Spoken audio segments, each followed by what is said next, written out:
The Late Night Alternative with Iain Lee on Talk Radio.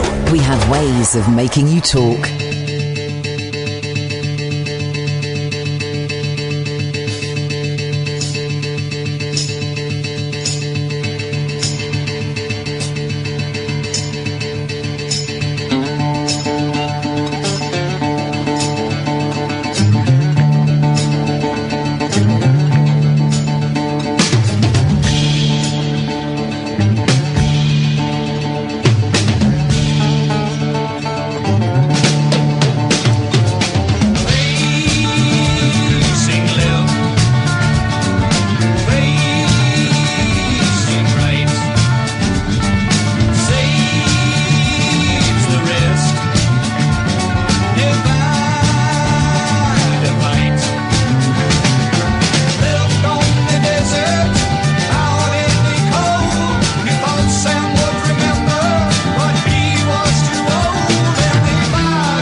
issues with Indians. Off with his head. Funny.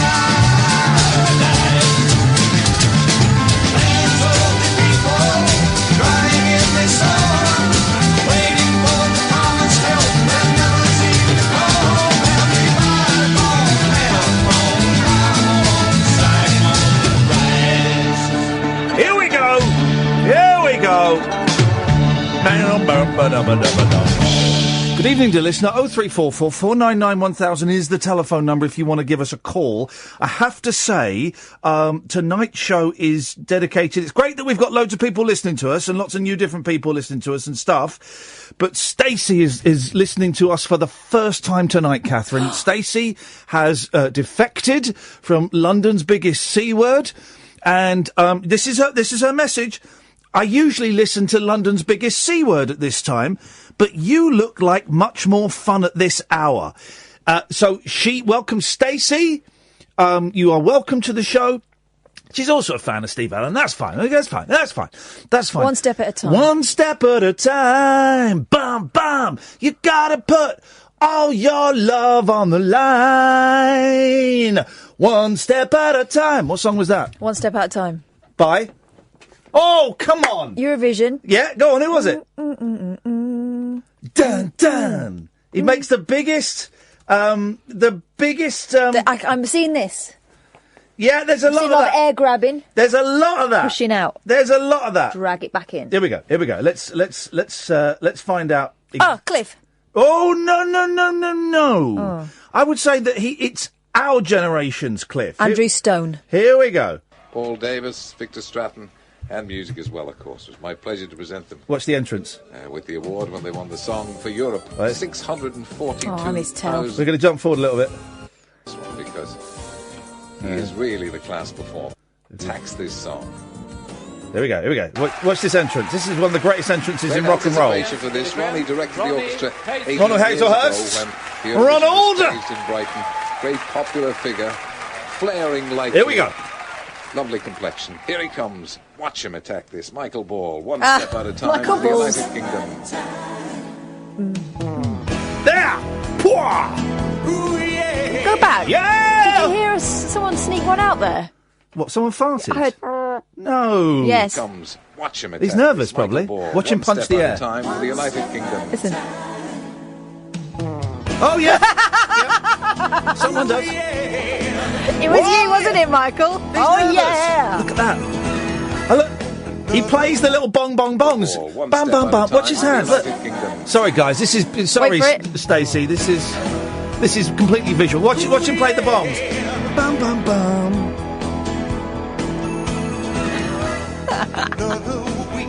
Oh. There we go. Well, apparently it's Eurovision. It's not Eurovision tonight. It's the semis tonight. And I look like the guy from Montenegro. Do you? Now, did Scott Mills actually say he looks like a young Iain Lee, or was that some wag on Twitter? But I had several people, 3, tweet me, oh, Iain Lee's representing Montenegro. And I looked, and what they mean is it's a sallow-faced youth with dark eyes who looks like he wishes he was dead. Is that the look that I've been cultivating all these years? Outrageous. Well, one person will know is this Muppet. Evening, Caddick. Hi, boss. Have you been watching the Eurovision? No, but anyone know what's Eurovision, and I had the grand final on Saturday. Okay, so you don't watch any of the heats, none of the semis, you don't need like that. You're not a semi-watcher. Ireland got through. Okay. I keep following UK and Ireland. Yes. Well, you wouldn't want to follow any of the foreigners, would you? No, because I remember, to tell the truth, I haven't watched Eurovision since Terry Wogan left. No. Oh, I found a really good Beatles. Listen to this Beatles album that I found. Right. Yep. Let's start with this. Listen to this. This is great. I found this today.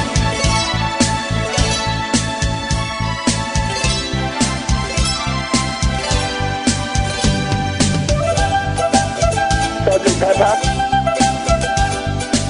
Now, the album cover claims they're panpipes. They ain't panpipes. No, it's like steel drums. No, it's like crap Bon Tempi Casio. Anyway, so that's tonight's music is... Oh, and then I've just seen the video. Can we stop the show? Can I go home? I've not had a great day, Alan. Can I go home and just fall down the YouTube rabbit hole? Because the next video is 6 minutes long, the Beatles aging together. And it's pictures of the four Beatles aging.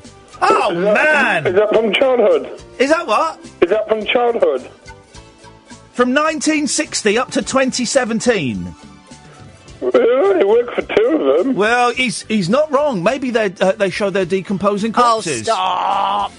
You just don't know, Alan. You just don't know. What wit and wisdom do you have for us this evening? I've got a query for you, Ian. Okay. Are you busy next Thursday? Sorry? Are you busy next Thursday? Say yes. I probably am. Why's that? Because there's a memorial service for one of your former colleagues.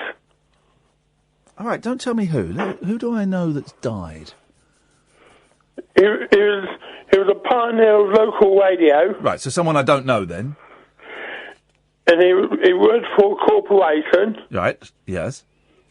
And he was... Oh, he was Dale very- Winton. No. Oh. If I said WM. The guy whose name escapes me. Ed Doolan. Ed Doolan. Well, say colleague. I mean, I never met the fella. I never listened to WM's output. Apart from Caroline Martin, I never listened to WM's output. I've met her. Oh, well, there you go, Alan. So have I. Very nice lady. Thanks very much indeed. 0344 499 1000. Stacey may be regretting... Was it Stacey Yes. dedicating the show? She may be regretting the decision to switch. She may have gone back. We may have lost her quick, already. do something. Okay, let's go to George. Good evening, George. Oh. Hello. Hello, George. Salutations and greetings. Thank you so much. Do you remember where we left it yesterday? Somewhere in space, wasn't it? No, I was going to... Oh, yes. Try to encourage you Yes. to become leader of the Wonder Party, the party to end all political parties. What would being leader of the Wonder Party entail? Not a lot. I like that. I like the sound of that bit. Officially, I mean, to register a party officially, you need a leader and a treasurer. And then you can be an official party and stand in elections and all the rest of it. Yes. And the leader really doesn't have to do anything at all. The treasurer has to do a bit of paperwork a couple of times a year. Yes. And it would just be fantastic. It would be a fantastic news story standing on Ronnie Carroll's European Utopia vision. You know, it was on his election leaflet. He died a few weeks before the election in 2015. Unlucky. But he got 113 votes, even though he was dead. Lucky. And I stood on the same platform in 2017. Yeah, how many did you get? 61. You got Less than a dead man. You got half of what Ronnie got when he was passed away. Wow. But if I could just read out what his election leaflet said. Read it out, please do. Ronnie Carroll's European Utopia. Leisure-oriented, demilitarised, cashless, and completely tax-free. Same old nonsense. Except for an automatic service charge on every electronic money transaction. The continent is made up of interactive wonder city states, including Moscow, that together with their satellite towns, resorts and villages are populated by happy, smiley people enjoying more than comfortable everyday lives thanks to a loverment that manifests its largesse through the marvellously programmed workings of an all-embracing philanthropic bank of a zillion wonders. Yes. Fun employment. Fun employment? Hang on a minute. That's a new one. Why have you not mentioned fun employment before? I don't know. Wait, how does fun employment work? Do you get fun employment benefits? Everyone effectively works for the bank's wonder currency, and the bank's wonder currency works effectively for everyone. It's going to be just about as lovely as we can imagine lovely being. Lovely. Ronnie left us a zillion wonders with which to change the world. And a series of clues on where to find them. One wonder is worth £1, and from the age of 13, everybody everywhere will receive each day their daily bread. 100 wonders. A bank of a zillion wonders will rearrange our world. God's gift to humanity will be soon unfurled. And it's only got 113 votes. George, listen, there are several reasons why I'm genuinely, I'm thrilled and I'm honoured, and part of me is thinking, do it. Here's the reasons why I can't do it, right? One, because at the moment my life is a complete car crash, and I'm going through the very stressful things of buying a house, getting a divorce, and hating myself. So taking on something, however nominal the role may be, would be a little bit too much for me. And two, I still like to occasionally do work for the BBC. And if I were the leader of a political party, I suspect my impartiality would be, this is a good one, would be out the window, and I wouldn't be able to get work for the BBC. We'll take over the BBC. Wow! Now we're talking. Suddenly I'm back in. He wants to take over the BBC, Kath. Didn't Noel Edmonds have a similar idea? Are you going to whisper to me off mic, don't do it again, or...? The Bank of a Zillion Wonders will take over everything. It's just a really lovely vision, very mystical, magical, musical, and marvellous. And it would be such a good story if you would just say yes, even if we were only pretending and it was just in the film we're going to be making. I'll come and pretend in the film we're going to be making, but I can't do it for real, George. Okay, no, let's do it in the film then. In the film, you become the Wizard of Wonders, and you lead the way to. George, I'm there. You're there. I'm there. Great. I'm there. George, thank you very much, mate. Always a pleasure. Thank you. Cheers, my dears. Ta-ta. 0344 499 1000 is the telephone number if you want to give us a call. People now calling me out on what I did and didn't listen to when I used to work at BBC WM. Well, you didn't listen to Molly then? She was on after you. No, she was on before me. It doesn't matter. It was a long time ago. It was a long time ago. You've been sacked from so many places since then. Well, 0344 499 1000. This is the Late Night Alternative with Iain Lee. What's your name? Oh, Caroline? There we go. And this is on TalkSport. Across the UK, online and on DAB. The Late Night Alternative with Iain Lee on Talk Radio. 0344 499 1000 is the telephone number. If you are new listening to us, thank you. We're on Monday to Fridays, 10 till 1. You can call in about absolutely anything you want. Well, I've got stuff to talk about, bits and pieces that are going on that I've seen in the papers or that's happening in my life, and you are welcome to ring in about any of those things.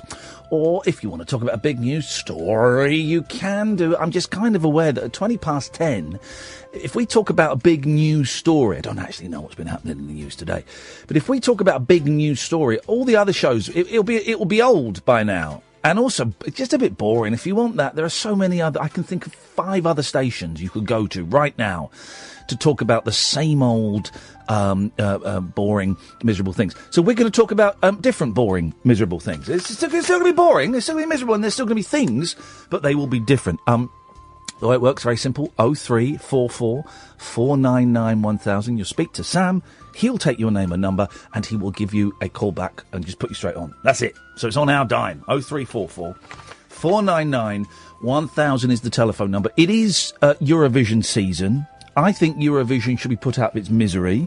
I think it should be executed. Why haven't... And again, I don't want to put ideas in terrorists' heads, but I'm cleverer than terrorism, right?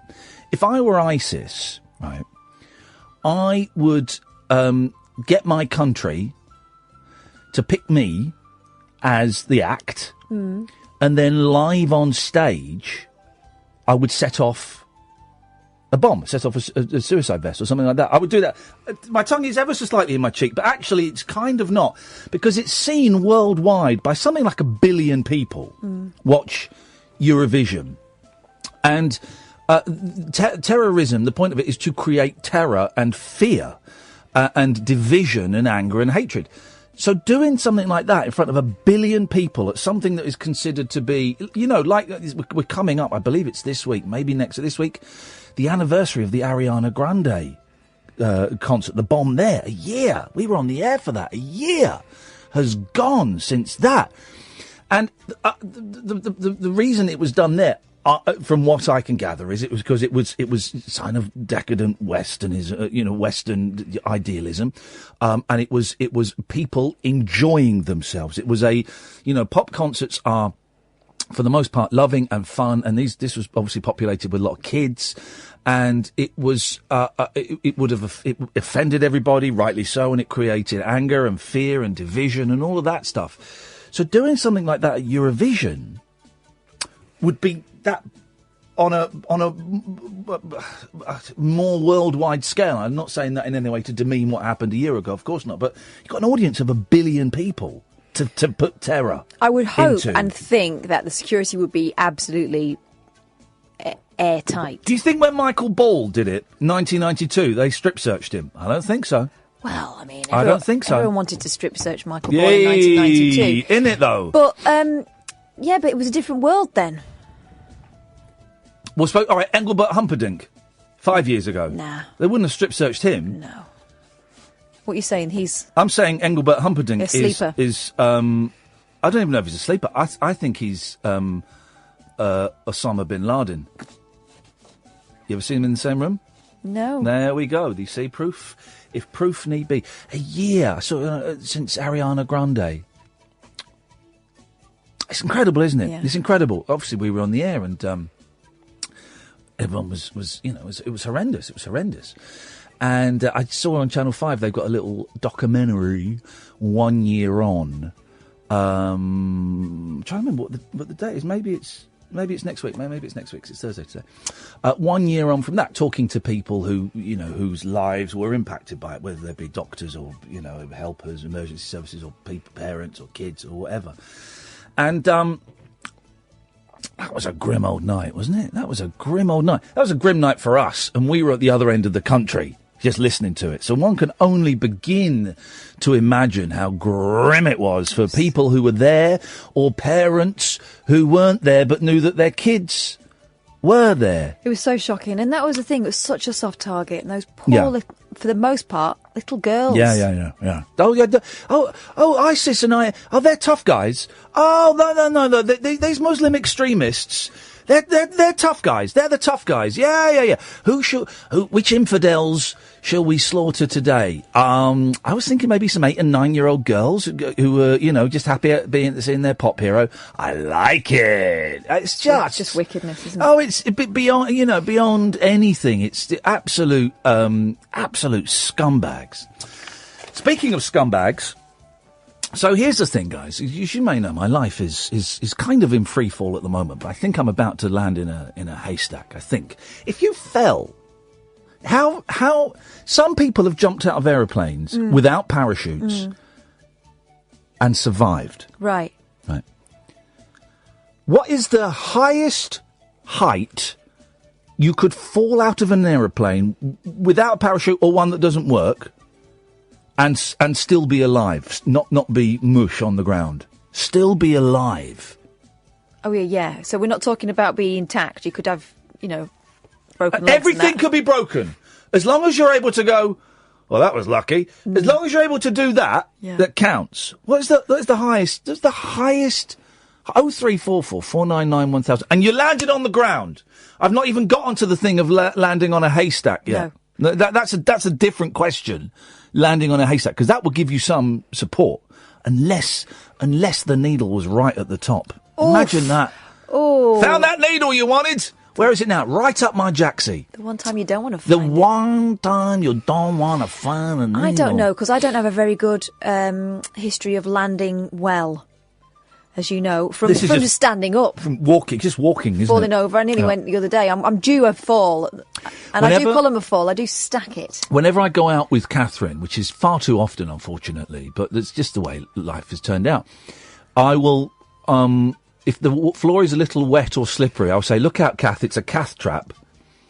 And I will take her by the elbow, because A, I'm a gentleman, and B, when she falls over, I really go. So embarrassing for me. It is so. I'm mortified. Where have I fallen? I've fallen in. We went for a pizza once. Posh pizza. In Manchester, I fell as we were crossing the road. Remember that? Yeah. Really hurt myself that time. Yeah. Grazed my hands and everything. All right, mate. Did you like my 6-year-old saying, "Daddy, I really cut my knee badly in the street today." On the South Bank? I fell. Do you remember? Yeah. Nearly fell the other day, as I said, crossing the street. I'm always doing it. Okay, well, if you have... it's not like... I've got a very low centre of gravity, so there's no excuse. Well, weebles wobble, but they don't fall down. Now, if you want to tell us where Kath has fallen, 0344... Fell off my friend. Okay, oh, dirty mare. Let's go to Mick. Good evening, Mick. Hello! Hello, Mick! As I believe, the world record is held by an air hostess who fell 32,000 feet after a plane was blew up and survived. No one fell 32... What, did she land in the sea?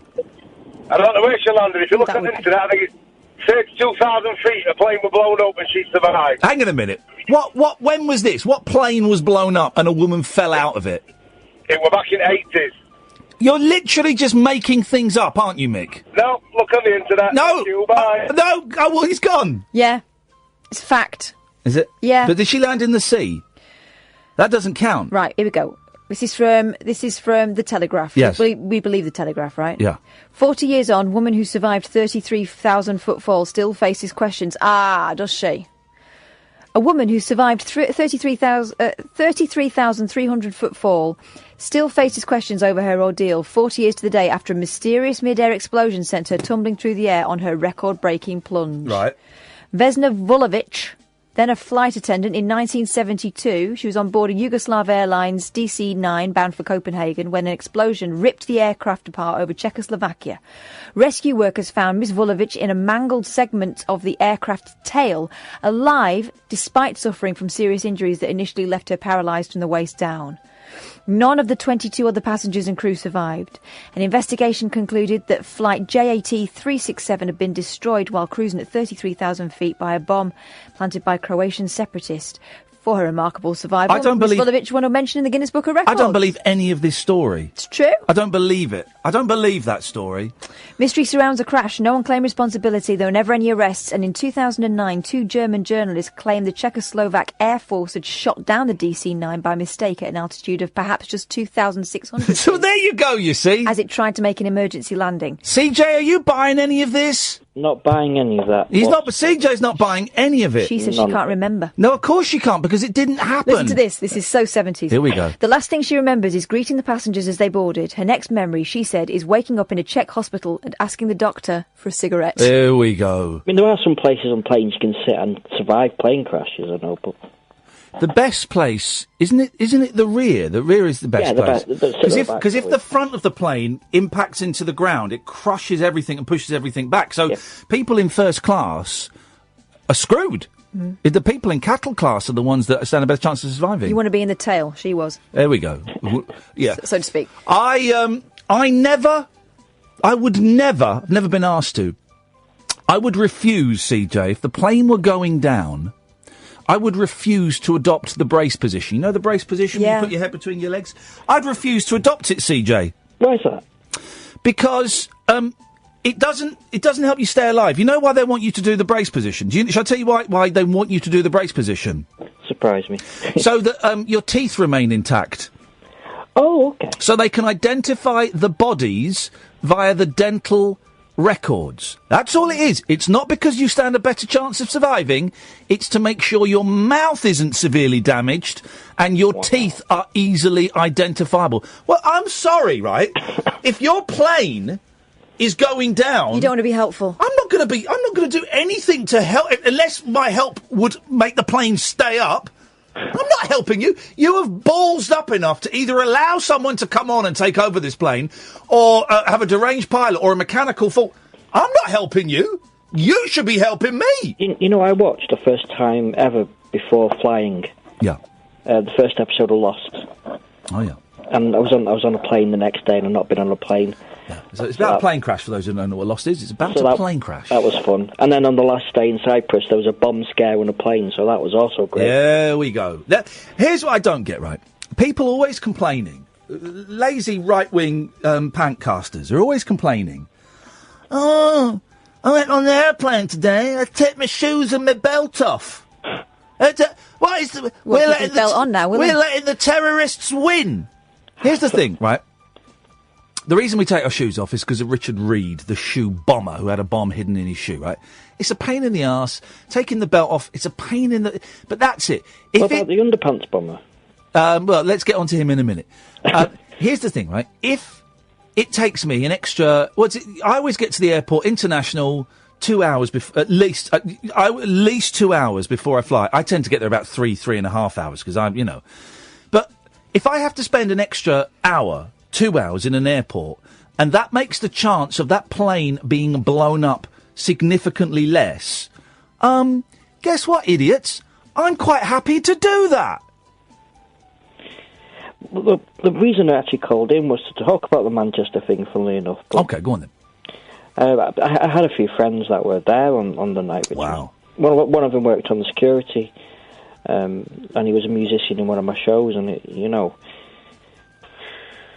brought back a few memories thinking about what happened like the next few days after the attack. And the local council in Stockport, they cancelled an event in the middle of Stockport, a big music event, and we thought, hang on, that's the worst thing you can do, I suppose.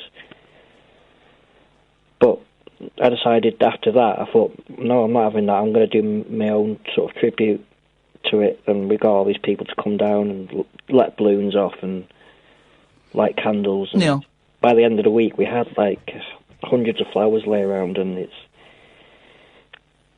it touched everyone. Really did. Oh, it did. It was huge, and it was horrendous. And we all at the time talked about how it would change our lives forever, and we would never go to concerts again. And what's interesting, and what I think is very human, is how quickly, not that we forgot what happened and those that were killed and those that were injured at all, but how quickly the majority of us have reverted back to pretty normal behaviour that was going on before. Tell you what, I've changed. I started giving blood. Oh, there you go. Yeah, do you remember the day after when there was queues round the corner to try and give blood? And it'd been something I've been meaning to do. My mum's always done it, and it was just the jolt I needed. And I'm a regular blood donor. Yeah, I've done the same as that. Well, it's the blood I'm giving to. It's sort of the day KMS. It's like a cancer blood people that are looking for certain blood types and bone marrow to help people with certain cancers. So.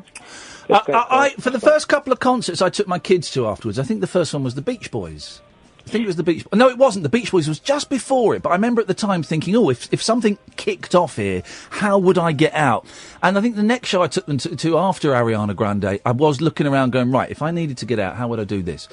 But I just remembered I took them to the Bare Naked Ladies a few weeks ago. Nothing. Didn't even cross my mind. Didn't even cross my mind. And that's what... that's part of being... human. It's not disrespectful to the victims of Manchester, but no, it's not. It's just the way we don't get over things. We just learn to live with them and move past it. Yeah, I think we do. That's with anything, really, I suppose. CJ, thank you for that, mate. Thank you. Cheers, Mrs. Ta-ta. Let's go to Stuart. Good evening, Stuart. Hello. Hello, Stuart. All right, mate. Can you hear me? Yes, I can, Stuart. That's why I'm talking to you. Yeah, just wanted to completely agree with you. Perfect. My kind of caller. You're listening, Stacey. This is what we expect. This is what we expect, Stacey. Complete compliance. The CC, complete compliance. Which excellent point do you wish to agree with specifically? Well, I was listening to the last point. The lad that was talking about the Ariana Grande bombing. I missed the Bali bombing by a week. I had a friend who was in London, one of the tube trains. And these things just have to go on. Yeah. You don't need it to affect everybody. You just live your life. These things are very minimal, but they're expressed everywhere, if you see what I mean. I would never... Here's the thing, I would never... By minimal, do you mean rare? Yes, he means rare. I would never rare. I would never judge anyone, though... You don't worry about your fridge falling on you, but that's probably more likely. You don't worry every time you get in a car, and that's... You do if you're the passenger and Kath's the driver. But how rude! But I wouldn't judge anyone harshly who did change their behaviour. For example, I probably would never go. Not never. I probably at the moment wouldn't go to Tunisia or Egypt because of things that have happened there. And I know that Egypt's a massive country. That's more sensible planning rather than you're not gonna run to a war zone on holiday. Yes, well, just because. Well, screw these things. Yes, but I don't know if Egypt and Tunisia are necessarily war zones. But I just would feel a little bit uncomfortable there, and that's probably. Well, obviously, that's not where you want to go on holiday. You don't want to feel uncomfortable on your holiday. But yeah, I would quite happily go to New York on holiday, which had one of the biggest terrorist attacks ever. So it's these things, Stuart. There are horrible people out there, and. Yes, of all genders, of all creeds. I love it. Inclusivity. Yes, he's right.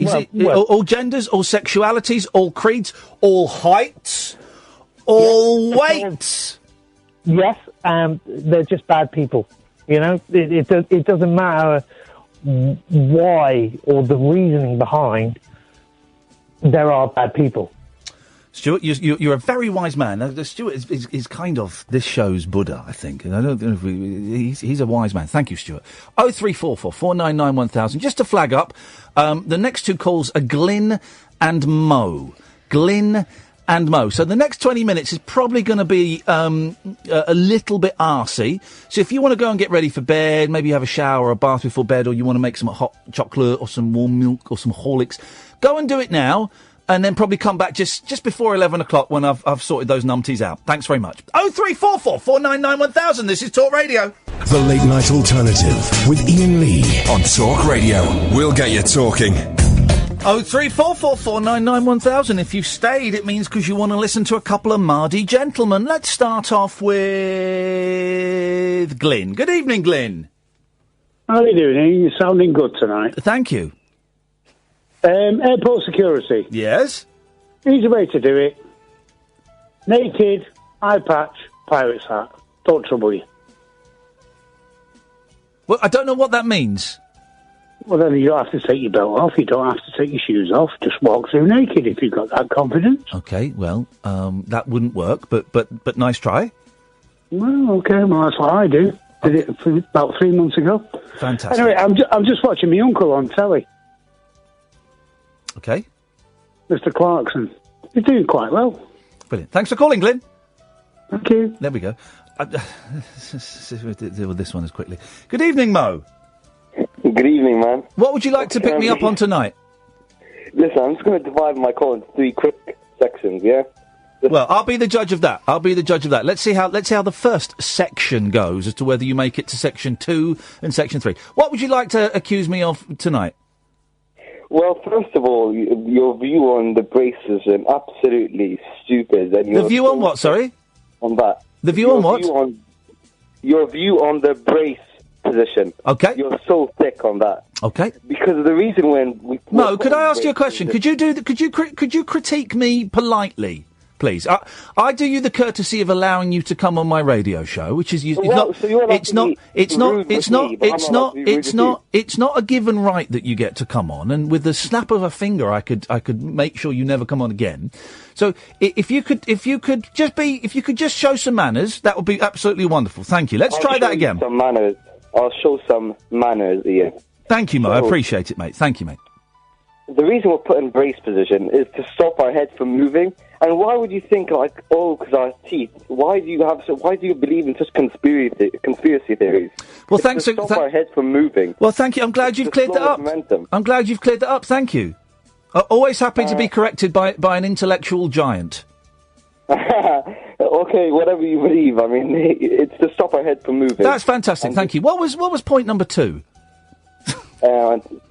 Point number 2 is, yes, yesterday you were very, very, very rude and angry. May I ask you why you were so rude and why you were so angry over nothing? Could you give me? Radio? You should calm us down. Right. No. Okay. No. I shouldn't. I'll do what I want to do. But thanks very much. I've only been doing this job for 20 years and won several awards. But thanks very much for telling me how to do it.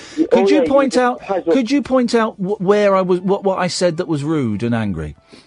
You said just that homophobic comment that I do not wish to repeat on the radio. I don't. You're right, Mo. Let me repeat it. As I said yesterday, I really don't like those gay guys. I just don't like them. Yeah, I said that, Mo, and I meant it. Yeah. And you said, take that dick out of your mouth. Yes, I did. Rude, yeah, because it sounded like you had something in your mouth. Maybe it was a sausage. Maybe it was a penis. Maybe it was a corn on the cob. We just don't know. But it sounded like it. But I don't think I said those things in an angry way. They may have been rude, but they weren't angry. May I move on to my third section now? It's sort of a subsection to section 2. Hello? Is it a section or is it a subsection? Because at the start you did say 3 sections. Can I interject before we move on from the comments about your rudeness? Yes. I'm hearing from a lot of the YouTubers that you've been doing nothing but F and Jeff in there. That's a bit rich, isn't it? Mo! As usual, you're just talking without any evidence. Mo! Well, I can get the evidence. Mo. I'm one of the moderators. Yeah, we're on YouTube, mate. We can see.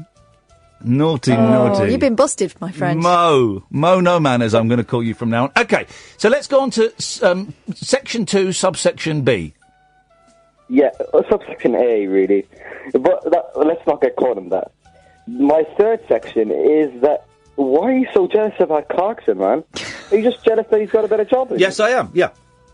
Because the funny thing is, You lash at him for being like homophobic and that, but you're homophobic yourself. Gosh. You lash at him for being rude, but you're rude yourself. You lash at him for being aggressive, but you're so passive aggressive. It's absolutely disgusting. Can I just check something? You haven't punched me in the face lately, have you? No, I've not. I've never assaulted a producer for bringing me a sandwich. I've never said the N-word whilst being filmed. Mo, you asked me a question. Why don't you be quiet and let me answer it? Or I know why, because you don't want to hear the answer. I've got it. All right, Mo, you carry on, and I'll just sit here. I'll hear the answer, man. There we go. 0344 499 1000. Does his mum know? I know his dad knows. Does his mum know that he's up making phone calls at this time of night? Hasn't he got a paper round to go to? We should have a new section. Mo moans. God almighty. Oh, God. Here's the thing. I can't say it because Mo's not here, so I don't want to say something like that behind his back. I would have to say that, for me to say that, I would have to have him give on it 10 minutes. Yeah, no, exactly. For what I was going to say, I would have to... Richard says, Mo is just so good. Cross-examination is stunning. Yeah, that's the thing I was going to say. It would be rude of me to say behind Mo's back, so next time he's on, I will ask him. 449... Oh, here we go. Here's a quote from... what a potty mouth. This is what Mo said on YouTube. You effing losers can keep banning me. I'll just make more accounts and keep ringing in. You're all wastes of time in here. Every single one of you are bees. That last bit. All right, I'm going to say, because I know Mo is listening, right? I honestly, and I don't mean this as a joke, I honestly can't tell if Mo is struggling in some areas of mental health or mental capacity. I honestly can't tell, okay? There is so much aggression and so much misplaced aggression and so much jealousy and possibly an attraction to me. I don't know. But there's so much of this, there's so much going on that it breaks my heart that a young lad could have that much anger and negativity and obviously be hearing a different radio show to the one that's being broadcast. So part of me thinks, is he that angry? Or is there something going on where his ability to perhaps grasp nuances and subtleties in language and inflection, his ability to do that is damaged? Here's what I get from him. Yeah. Someone who really wants to join in. Yeah. Alistair. Hi. Yes? Can I just say something about your last caller very quickly? Okay. He's not Mo. He's a very, very naughty boy. No, it was definitely Mo. Yeah, it said Mo on the screen. No, I was just doing a thing from the Monty Python film. No, but the thing from the Monty Python film. He's not Jesus. Yeah, I know. No, he's not the Messiah. Oh. Yeah. Yeah, but I'd forgotten. It didn't work, though. Sorry. It didn't work. But That's bless fine. you for trying. Well done. God loves a trier. Thank you. Can I sing a song? Jeez. Wow. Are you back on the sauce? Yes, I confess. Right, in that case, I'm going to suggest probably not best if you don't sing a song, because I would feel that I was exploiting someone who's got alcohol issues. Okay. Why are you back on the booze, man? It's none of my business. You don't have to answer that if you don't want. No, it's because, you know, the self-loathing thing. Yeah. It's kind of come back with a vengeance, and I've done the usual thing, which is gone to the lowest common denominator and done the been drinking again. I know. Okay. That I'm idiot and everything, but well, you don't know that. That's the thing. You don't know you're an idiot because you're not an idiot, but you're telling yourself you're an idiot. Hey, listen, let's talk. Yeah. Let's talk maybe tomorrow or next week when you're sober. All right. It'll be more fun and more use for both of us. Trust me. By the way, I thought your show yesterday was absolutely brilliant. Thank you very much indeed. There you go. You see. Was he sober when he heard that show, or was it? I don't. Those are the things. 0344 499 1000, and that's it. That's it in a nutshell. That's how this show works. We've done almost an hour of nothing. Talking about Eurovision, you can call about anything, guys. Hang on a minute. Yeah. Yes, Mo. Yeah, hello. Yes, hello, Mo. Hello, Mo. Is this Ian straight away? Yes, you're Mo. I'm Ian. Yes. What can we do for you, Mo? Very quickly, mate, because you've had your crack of the whip tonight, fella. No, but you can't call me mentally unstable. That was absolutely out of order. I didn't. My back, funnily enough. I didn't. And the second thing, just let me... No, Mo. They can't hear you. They can't hear you, Mo. Listen, let me explain something to you, Sunshine. Right? Let me explain something to you. If you listened, which you don't, I did not call you mentally unstable. Didn't even use those words. Didn't use those words at all. I said very carefully... I said what I said. Don't need to repeat it, because I'm very clear in what I say. Secondly, mate, you don't come on my show and tell me how to run my show, okay? You don't come on the air and tell me what I can and what I can't do. You don't come on this radio show and continually knock me and try and take me down without allowing me to stick up for myself. And yes, that is what you think you can do. You don't have a God-given right to be on this show. By the grace of my generosity, I allow you to come on this show. You're treading a fine line, soldier. A very, very fine line. A fine line between being an entertaining knob and getting banned, okay? So just tread that line a little bit more carefully and with a little bit more respect, okay? We can have fun. I can call you a knob. You can call me racist and homophobic. We can do all of that. But here's the thing, Mo. You don't dictate how it goes, buddy. All right? I would like you to keep calling my show, but you just got to ease off the gas a little bit. All right, Mo? Listen, just give me one more chance to reply. Go on, then. I don't have the right to dictate your show. Agreed. But I do have the right to stand up for myself. Yeah. I will not allow you to throw homophobic comments. I will not allow you... Right, Mo, they can't hear you again. If I were homophobic, right, which I'm not, right, if I were, that would be up to me and the producer as to what we do. There are also laws governing, hate crime, hate speech. So if I was putting out a really homophobic message, I wouldn't be on the air very long. I'd be taken down by Ofcom, which regulates radio. I'd probably also face legal proceedings. Of course I'm not homophobic, Mo. Of course I'm not at all. Okay? So...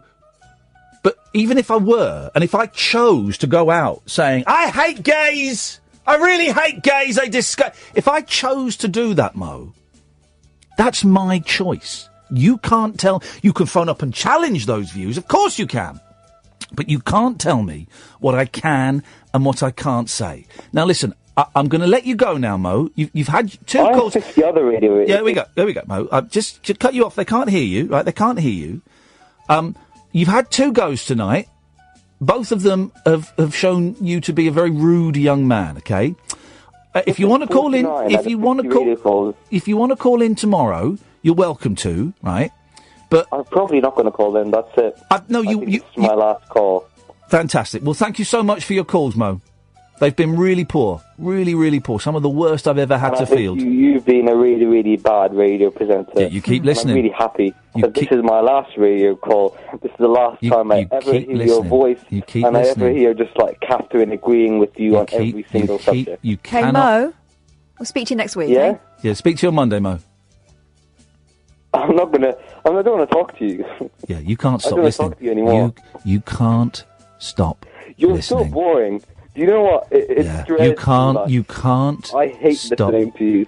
I hate listening to you. You're so boring. You can't stop listening. You're so boring. I'd rather listen to Jeremy Clarkson or someone. You can't stop listening. And this is the only radio show that you'd ever get on. I was on George Galloway. I was on Ian Dale on LBC. I was on Sheila Faggoty on LBC. You were on Sheila who? Sheila Faggoty, isn't it? Sheila Faggoty. You can't say that, Mo. Mo, that's homophobic, mate. You can't say faggoty. We don't use that word. Gonna have to let you go, Mo. That was homophobic, and we're not allowed to broadcast homophobia. Thanks for calling. Speak to you tomorrow, mate. Bye-bye. Sheila Faggoty. Outrageous. Apologies to anyone who's offended by Mo's blatant homophobia there. Sorry, Sheila. That's not what this show is about, okay? Probably best we go to the break, I think. The Late Night Alternative with Iain Lee on Talk Radio. We have ways of making you talk.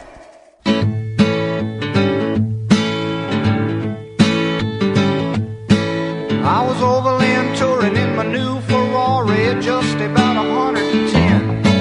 I was on my way home from a sophisticated party where I got a little drunk on gin. As the headlights cast a glow on the road, I heard a voice inside of me. It said, you lost the light, now you're moving through the night, running from the Grand Ennui, running from the Grand Ennui. Well, I reached in my pocket and I pulled out the Omega that was never 1 second behind. I knew the horse that I was running at the Southern Talladega had won for the 22nd time. And then the countess I was with bent over with a kiss and put a jewel hand on my knee. I knew I'd lost the light and I was moving through the night, running from the Grand Ennui, running from the Grand Ennui.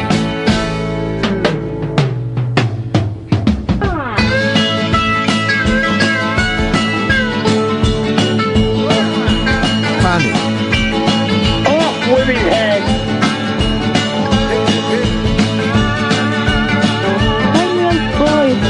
Are you mad?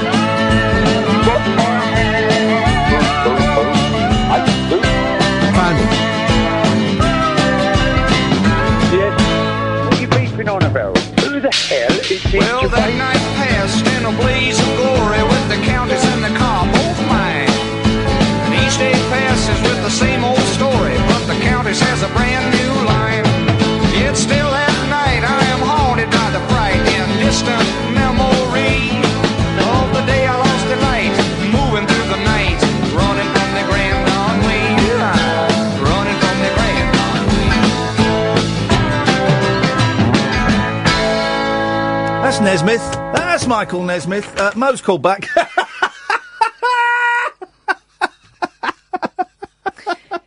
He's done more farewell tours than Streisand. He's called back. He's on the switchboard now. We'll go to in a bit. 0344 499 1000. So this is where my day is. My life, as you know, at the moment there are moments of great joy and light and happiness, but generally it sucks. And you know, you get divorced and stuff, and that sucks. Turns out that's one of the most stressful things you can go through. They should have said that before I got involved in this. It might have been mentioned. Oh, it really is. It's funny. It's a word that is bandied around. You know, my parents got divorced, but then when you're staring down the barrel of it, it's flipping stressful for me. So, and for a while, I've been living in a bedsit, right? It's a tiny flat. At the top of these flats, it's one room. It's a bed. There's a desk. Got a telly and a PlayStation. There's a cooker and a sink, and then there's a shower, and that's it. And a toilet, obviously, and that's it. That's all I've got. There's no fridge. There's no fridge. I haven't got room for a fridge. Washing machine is 4 floors down and round the back of the block. It really is grim, right? It really is grim, and it's temporary. Hopefully. Because it's horrible. And you're one of the only people that have seen it, Kath, because I don't even want... My kids are never going to see it. I don't want them to see where I live. I don't want them to see me in reduced circumstances. No one has... People have been round to my flat. Catherine, the police, and the 18-year-old who works the estate agent that has to come round every 4 or 5 months to make sure that I haven't burnt the place down. I have to have an 18-year-old come and check. Got to come and check the flat, Mr. Lee, just make sure... Does she bounce a 10p on your bed to make sure you've done it properly? It's humiliating.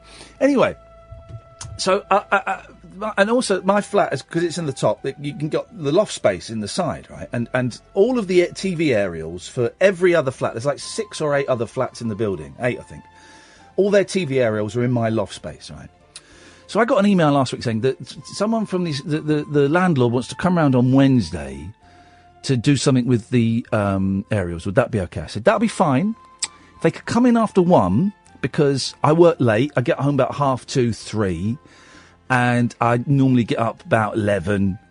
Sometimes it's a bit later. But if they can come round after 1, I'll be out. Beautiful. Love it. Fantastic. Okay. So I got back last night, Wednesday night, and I noticed they'd been round because I had lots of posters piled up against a wall, and they'd moved them and not moved them back. That's fair. Okay, fair. But that was all right. That's fine. They've been around. And then this morning, I was in bed, and I stayed up quite late last night. I was playing Overwatch till about 3:30 with Roger online. And we were doing terribly, if I'm honest. But and that's very late for me. I don't normally stay up that late. But do you know what? I'm nearly 45 years old. And I didn't have to get up for school in the morning. So I thought, you know what? I'm going to stay up and play. And it was good. So I was tired, man. I was really tired. Got to sleep about 4. I'm in bed. And then 8 o'clock, I heard a voice. I'd come check loft. So, but I looked up. There's a bloke in my flat. There's a bloke in my flat. He's got a key. He's opened the door, and he stood in the flat. I won't do the accent. I mean, they're nice people that work there and stuff. But it was like, I've come to check the lofts. Is that all right? And part of me just thought, oh God, well this is. I just went, yeah, sure. And I went back to sleep. Right, I just went back to sleep. I thought I heard him pottering around. I heard him leave about 5-10 minutes later. I wasn't going to look. I was. And what could you have done though? What, you get up? Well, he can't go into another room. There's nowhere to go. So I went, yeah, sure. I went back to, and then I woke up a couple of hours later, and I wasn't sure how to feel about that. I think it's a violation. Well, this is the thing, right? Early on when I moved in there, they did it a few times. I never really thought anything of it. I mean, there'd be a knock on the door. Can we need to come in and check something? Yeah, sure, fine. I never really thought anything of it. Now, this guy may have knocked, but I certainly didn't hear it. Right, I certainly didn't hear it. He seemed very, very shocked to see me there. Right, so I was woken up by a man in my flat. Right, and so I woke up about 10:30. And I thought about it, and I felt. I tell you what, I felt humiliated. Because this is not. I've been in this place way too long. This is not how I want my life to be, right? And you know I hate that place. I hate it, and it's driven me nuts and whatever. Driven me nuts, shaved me nuts. Oh, God. And I felt humiliated. I thought, that's awful. I've been, this is what my life has become at the age of 45. I'm lying in bed, in my pants, and people coming and going. This isn't great, showbiz lifestyle. This isn't great. And then I tweeted it, right? And as I tweeted it, I got a bit angrier. So actually, I'm a bit peed off about this. And then loads of people said, yeah, that's a violation of your rights. They have to give you 24 hours notice. They can't just waltz in. And some people thought I lived in a shared house and said, well, you should put a lock on the door. I've got a lock on the door. And I thought, and then people was going, I was playing online and people on YouTube were going, Stacey, I think, was saying, you should complain. You should. You should complain about what that. If you'd been a woman on your own? It was bad enough it was you. Yeah. Yeah. What if I hadn't been on my own? What if? Yeah, exactly. And I thought, yeah, I probably should complain, actually. So I sent an email to the letting agents saying, really disappointed and a bit upset that this guy just came in at 8 o'clock in the morning, about 10 past 8, something. He came in the morning while I was asleep.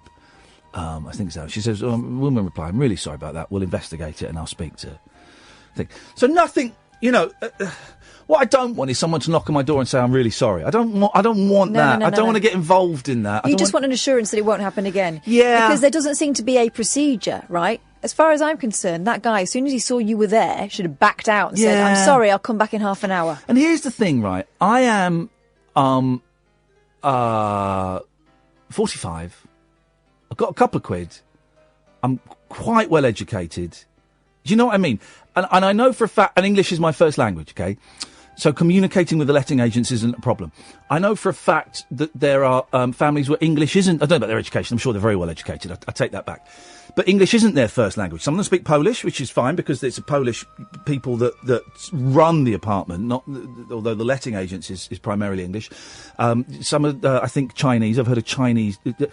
So, and I've got, like you and Twitter, where I can go, hey, this doesn't feel right. And people can go, well, actually, no, it's not right. And you shouldn't have to put up with that.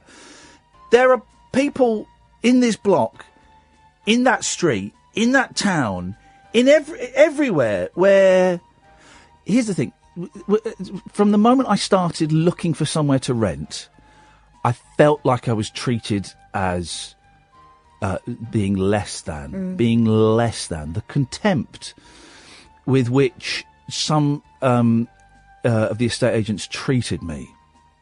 And then some of them changed when they recognised me. Not all of them did, and that's great. But the contempt with which I was treated.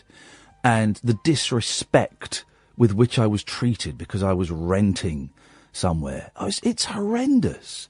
It is horrendous. And some people get treated like that all the time. All the time. I'm lucky that this, hopefully, touch wood, is, I've started actually touching wood and my head when I say touch wood. In fact, I've never even said touch wood before now, and now anyway. It was horrible. It was horrible, and it just makes me think, I'm really, at the moment, I'm hoping that at the moment this is rock bottom. This has got to be rock bottom. It certainly can't get any worse. I'm paying like a fortune for this. Not fortune. It's one room. I'm paying £750 a month for a room. That's not including council tax, and you've got to pay extra money for a parking space. And people wandering in. There's loads of, when I park up at 2:30, there's loads of kids smoking weed and stuff around where I park my car. It's horrible, man. And people live like that, and there are families there with kids and things. Yeah. You think, flipping heck. At least there is, hopefully, if I can pull a few strings together and tie up a few loose ends, there is an end at some point to this, and the ending will be quite, should be all right. But, I felt awful. Yeah. Felt like a piece of SH1T. That's it. It's just disregard for your privacy and for awful. For your sense of this is your domain. I'm sorry, you're paying rent for that place, your sole possession. So they've got no right to invade that. And also it means, and this is silly, but when I play PlayStation, I like to have my headphones on, right? So I can see the telly, and I can see the door. But it does mean recently I've been doing it with one ear off, so I can make sure that no one's coming so you're not in. Feeling secure. Yeah. No. Oh, it's awful.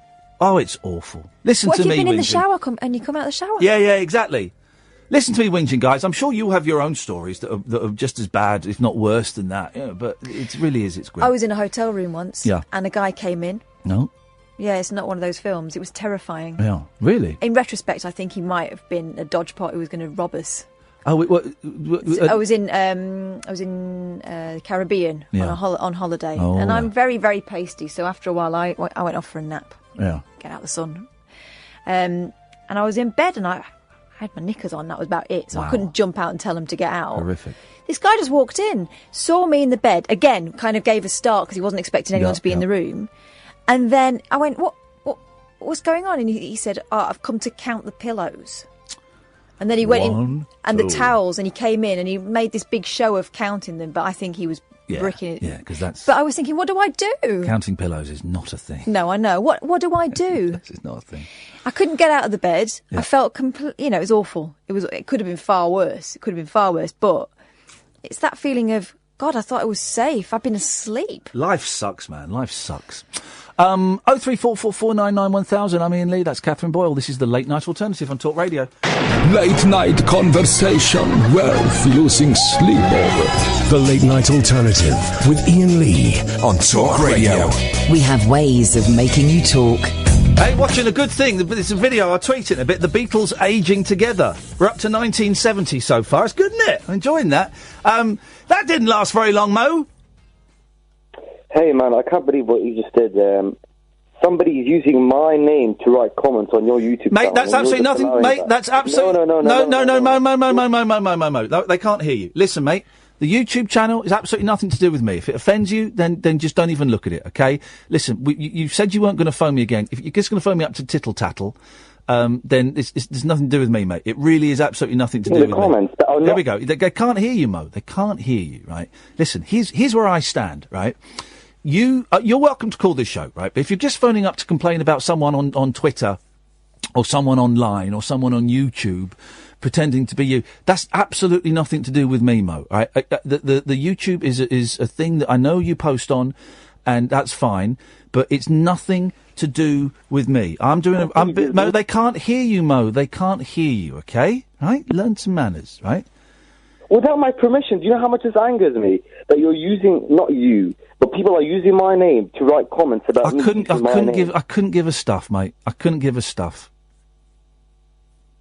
Well, it's your radio show. Block these accounts. No, the YouTube is nothing to do with the radio show. Mo, listen, mate, thanks so much for calling. Like you said, you weren't going to call... This is the end. This is definitely the end. I thought last time was the end, about 25 minutes ago. Is this really the end now? I started using fake accounts with using my name in order to make your show a little bit more interesting. Mo, I'm going to just move you off the line so they can't hear you. Here's the fact. Your calls are some of the most obnoxious, rudest calls I've ever had to take. What's even worse than that, though, because to me, those things can be quite interesting. What's worse than that is, your calls are the dullest calls I've ever had to take. You are dull. That is it. Okay? That is the biggest crime you've committed. Don't use my name to write accounts for names in order to make your channel more interesting. Using my name to write accounts. Do you know how much that angers me? I don't Imagine think if I wrote Iain Lee.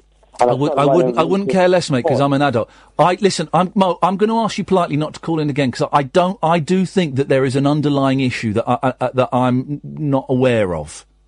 And I wasn't sure to start with, but this phone call has kind of highlighted to me that he's put the phone down, that there probably is an underlying issue, I think. Probably. Speaking of underlying issues, good evening, Bill. Hello. Hello, Bill. 1 second. Yes. Hello, I'm there. Sorry, I had you on speaker. I was just making some food. Yes. How are we? You're making cottage cheese?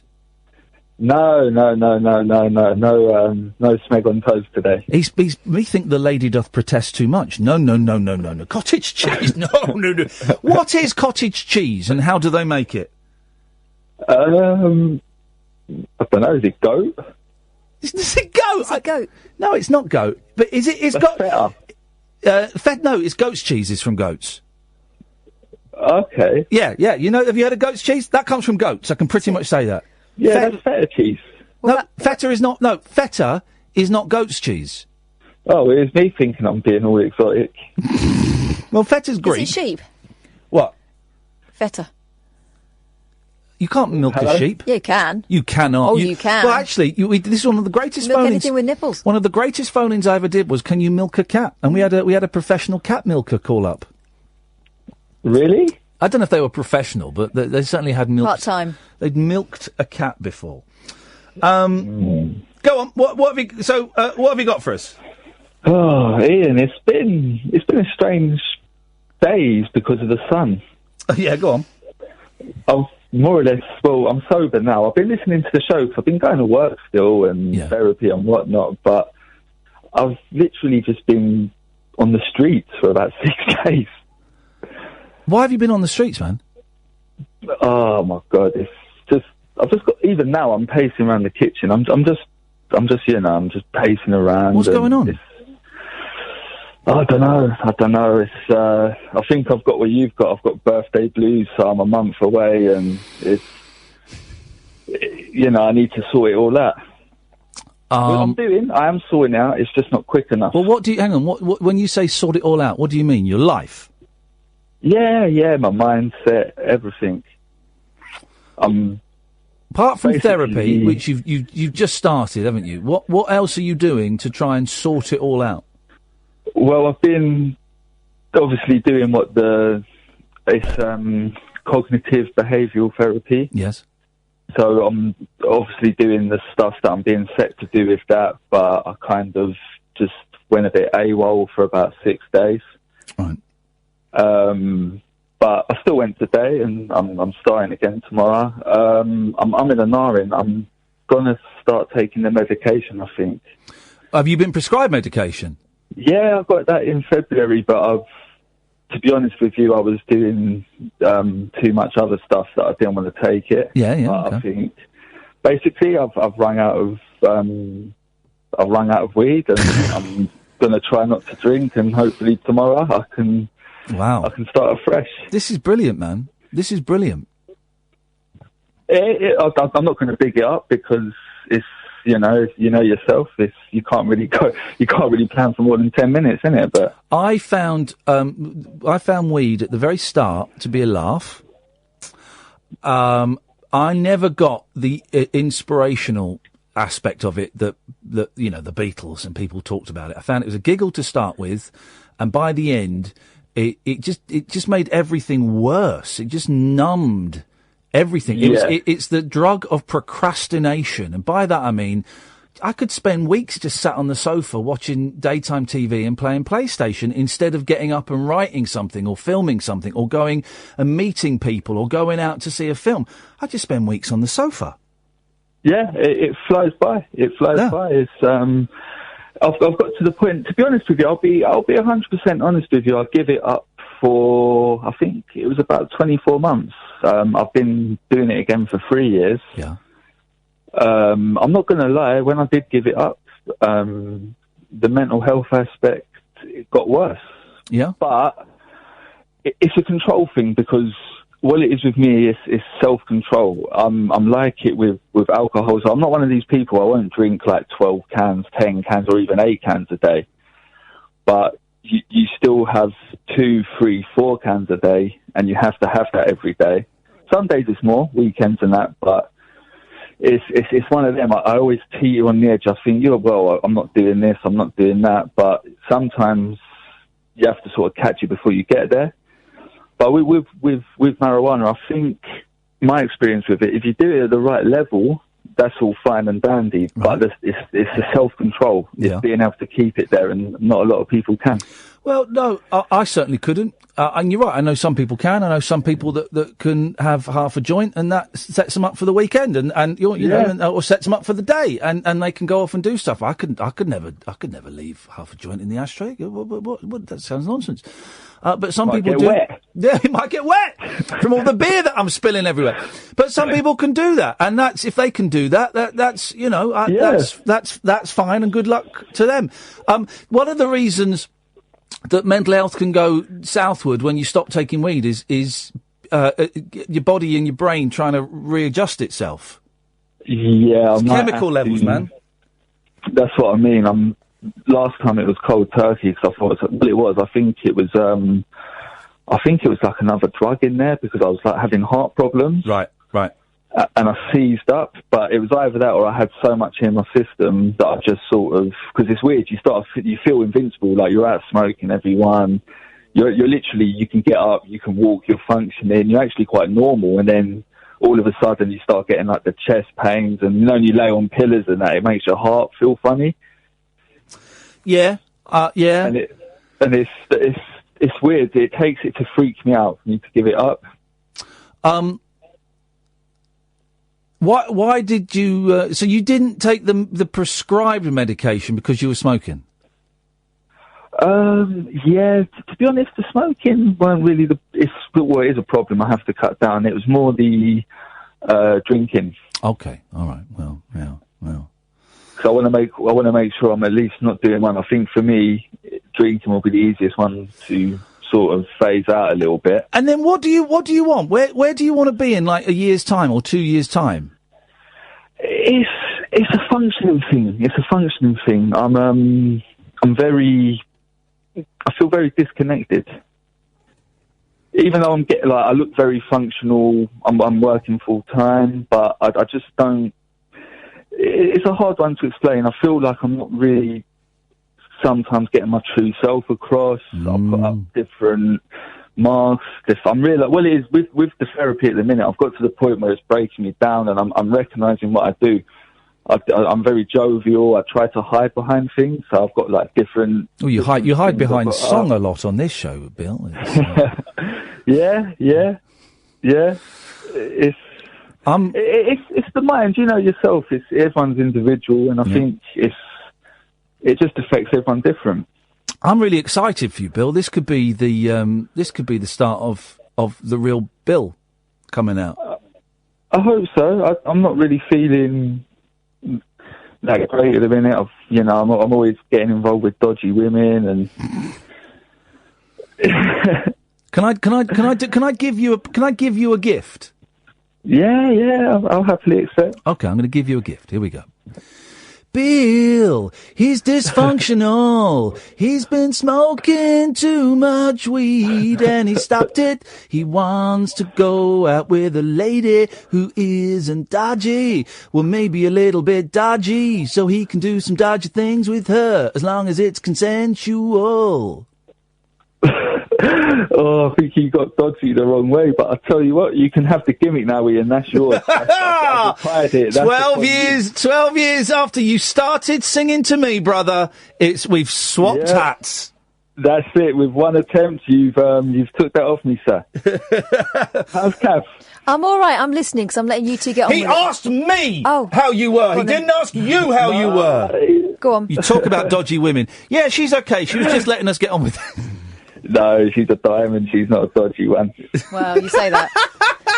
Well, Bill, I'm really pleased for you, mate. I'm really pleased that you phoned up and shared that with me, and I predict good things. It's going to be hard work, but you know that, and you're doing the work already. But you've got to roll up your sleeves and get your hands dirty, but I think it's going to pay off. thank you, and I hope everything. I know you're going to go the right direction. You're going in the right direction. You're getting up every day. You're doing what you have to do. I'm not getting up every day. There's some days I'm staying in bed. But thank you, brother. It's not. We'll speak again soon, man. You're showing up to work every day. Yeah. Well, exactly. I'm going to cut you off now. Top man. There we go.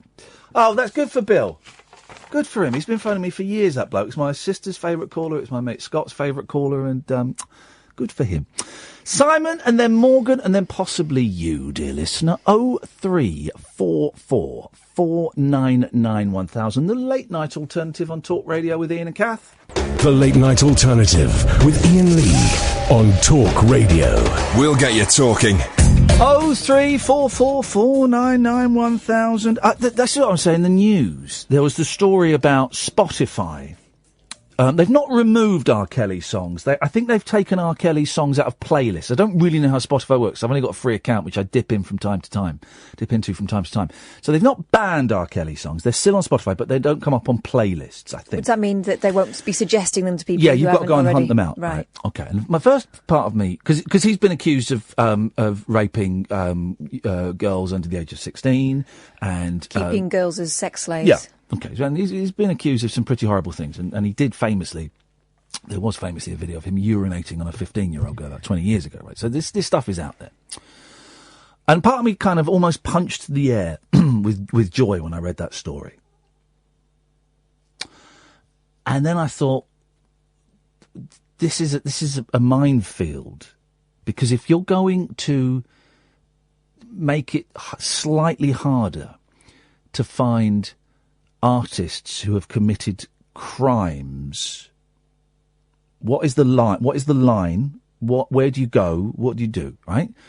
Phil Spector murdered a woman. Phil Spector, producer of some of the greatest songs of the 60s, some of the worst songs of the 70s, some of the greatest songs. Be My Baby, which I think he wrote.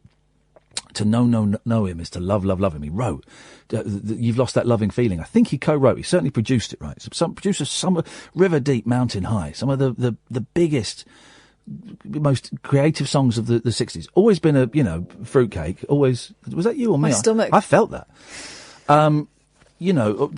Always been an eccentric.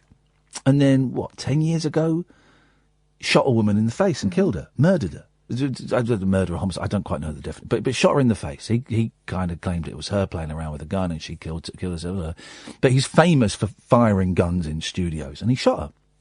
And he's in prison now for killing this young lady, this waitress, I think, I think an actress as well, that he took home with her, killed her. Right? So do we ban Phil Spector songs? Do we ban the Crystals? Do we ban the Ronettes? Do we ban the Righteous Brothers? Do we, John Lennon was a wife beater, famously hit Cynthia several times. Okay, do we ban that? Led Zeppelin, we've talked about. Jimmy Page famously, ran off with a 14-year-old girl in America. Does Spotify remove Led Zeppelin? Do you know what I mean? It's particularly in the world of pop, well, and the world of music, because I guess you could say the same about jazz and blues as well, to a certain extent. But there is a lot of horrible, at best, horrible misogynistic attitudes. At worst, you've got rape and murder. So how do you police that? So if they're doing that about R. Kelly, where else do they go? Where else does Spotify go with it? I'm not saying that there is an answer to it, but it does, and I think R. Kelly is a loathsome individual. Also, I think his music's awful. Trapped in the Closet is a funny film. I probably won't be able to watch it again. Unintentionally so. Yeah, I probably won't be able to watch it again now, with everything that's going on. But where do you draw the line? Well, and then we go into cinema and theatre. Yeah. Places where, traditionally, men have had the upper hand and the power. And some have taken advantage of it. I got called out on Twitter for being an apologist for Woody Allen. Did you? Yeah, I blocked the person. I couldn't be bothered. I wasn't an apologist. No. I said I personally didn't find it as clear cut. I certainly wasn't apologising for him. I was saying that perhaps we should. Well, I know what I said. I don't need to go over it again. Mm-hmm. But you sounded like you're an apologist for Woody Well, Allen. let's remember he's not been found guilty. Of Yeah, anything. yeah. There is some real horrible people in the world, and But a lot of people are triggered. yeah. 0344 499 1000 is the telephone number. Let's go to Simon. Good evening, Simon. Hello. Hello, Simon. I'd like to make a complaint, please. No, you don't. Yes, I do. No, you don't. I'd like to make a complaint against one of your callers. Oh, I thought we were doing the Monty Python sketch. I do apologise. In that case, I please. haven't seen that one, sorry. Yeah. Oh, is that the parrot? Is that the parrot? Yes. Go on, then. I think his name is Moan. Is it Moan? Okay. Well, listen, he's not here, and he's just started tweeting me stuff. So I feel a little uncomfortable in tearing him a new one, because it's easily done, and he's not here to defend himself. Oh, well, okay. So I can't complain about him. You can complain, but I just think calling him Moan, let's not. Let's move on, and let's call him Mo. There we go. Let's call him Mo. I'm kind of stumped now because I can't. I feel guilty for playing with him. No, don't feel guilty. Don't feel guilty. And it's me probably being oversensitive, but I do wonder if there are underlying issues. And there was just something in that last call that made me go, I don't feel right. And he's tweeting me now, and that's fine. And I hope Mo calls again. I just hope he just holds back a little bit on the personal insults. And tries to make a good point. I'd love to have a good old ding-dong with him, but if he could just hold back on the personal insults, that would be lovely. I don't think he could. I don't think he... I think you're absolutely right. Well, look, I tell you what then, let's do a compromise. I won't go into some of the things I was going to say, because it might be taken the wrong way. But I did have 3 sections to my call. Oh, God. But we'll go to... It's the worst thing, Simon, and luckily on this show it doesn't happen very often. But quite often, I listen to a lot of phone-in radio, BBC Local Radio and London's Biggest C Word and Talk Radio, right? And when someone phones up and goes, right, I've got 5 points I'd like to make, you just go, oh, for God's sake. It sounds less like a conversation and more like a monologue. Yeah. I've got 3 points I want to make on Brexit. First is, God. Oh, God, no, please, I'm not going to go down that road. That's why I stopped listening to the other one. Oh, man. I don't understand. I just don't. They rant and rave about their listenership and their radar figures, and I just think to myself, well, I've noticed that it's an awful thing to listen to day after day after day. I don't understand it. Anyway, all I was going to do was, can we place a book? I'd like to know what the odds are on Mo calling in again. Yeah, sure. When do you think he might call in? I'm thinking maybe he's going to call in. Are you around tomorrow, or are you off tomorrow? I'm around tomorrow. Do Fridays again now. Well, I reckon it's going to be tomorrow between the hours of 10 and 11. All right, Simon, we'll put your name down on the sweepstakes. Thank you very much indeed. 03444991000. This is the Late Night Alternative on Talk Radio. The Late Night Alternative with Iain Lee. On air and off the leash. On Talk Radio. I've just tweeted that Beatles thing. The Beatles aging together. It's lovely, actually. It's a little bit cheesy. I'm well into my cheese, though. It was lovely. If you watched as well, the last 10 years, it goes up to 2018, I think. The last 10 years, Ringo looks exactly the same. Good evening, Morgan. Hip, hip, hip. Hip, hip, hip. More classic entry into the conversation there. Hip, hip, hip. Love it. I'll just quickly, have you watched the new Google AI conference? The what? The new Google AI conference. Why would I watch that? Have you not seen it? The Google AI conference? Have you not seen it? But no, where? What? Is it on telly? No, yeah, so it was on YouTube. Right. It was yesterday, but so what happened was Google have made this, so you know Siri? Yeah. So Google have made an equivalent to Siri. Yeah. But what happened is, so say I'm talking to you, and I got on your Siri. Is this the thing that can make phone calls? Yeah, it makes phone calls. Right. So you describe it, because I've just read the headline in the paper. I'm finding the story. So go on, you tell me what it is. Right, so then, so say if I were your Siri, I'll say to you, make me a haircut between 10 and 12 tomorrow. And then what he'll do is he'll find the closest hairdresser to you. Yeah. It will ring him up itself, and it will have a full-on conversation going, can I make a haircut between 10 and 12 tomorrow? Like, what the hell? Do any of us wish we could afford a personal assistant to do our chores? Now Google claims you could soon have one in your own pocket thanks to its latest software.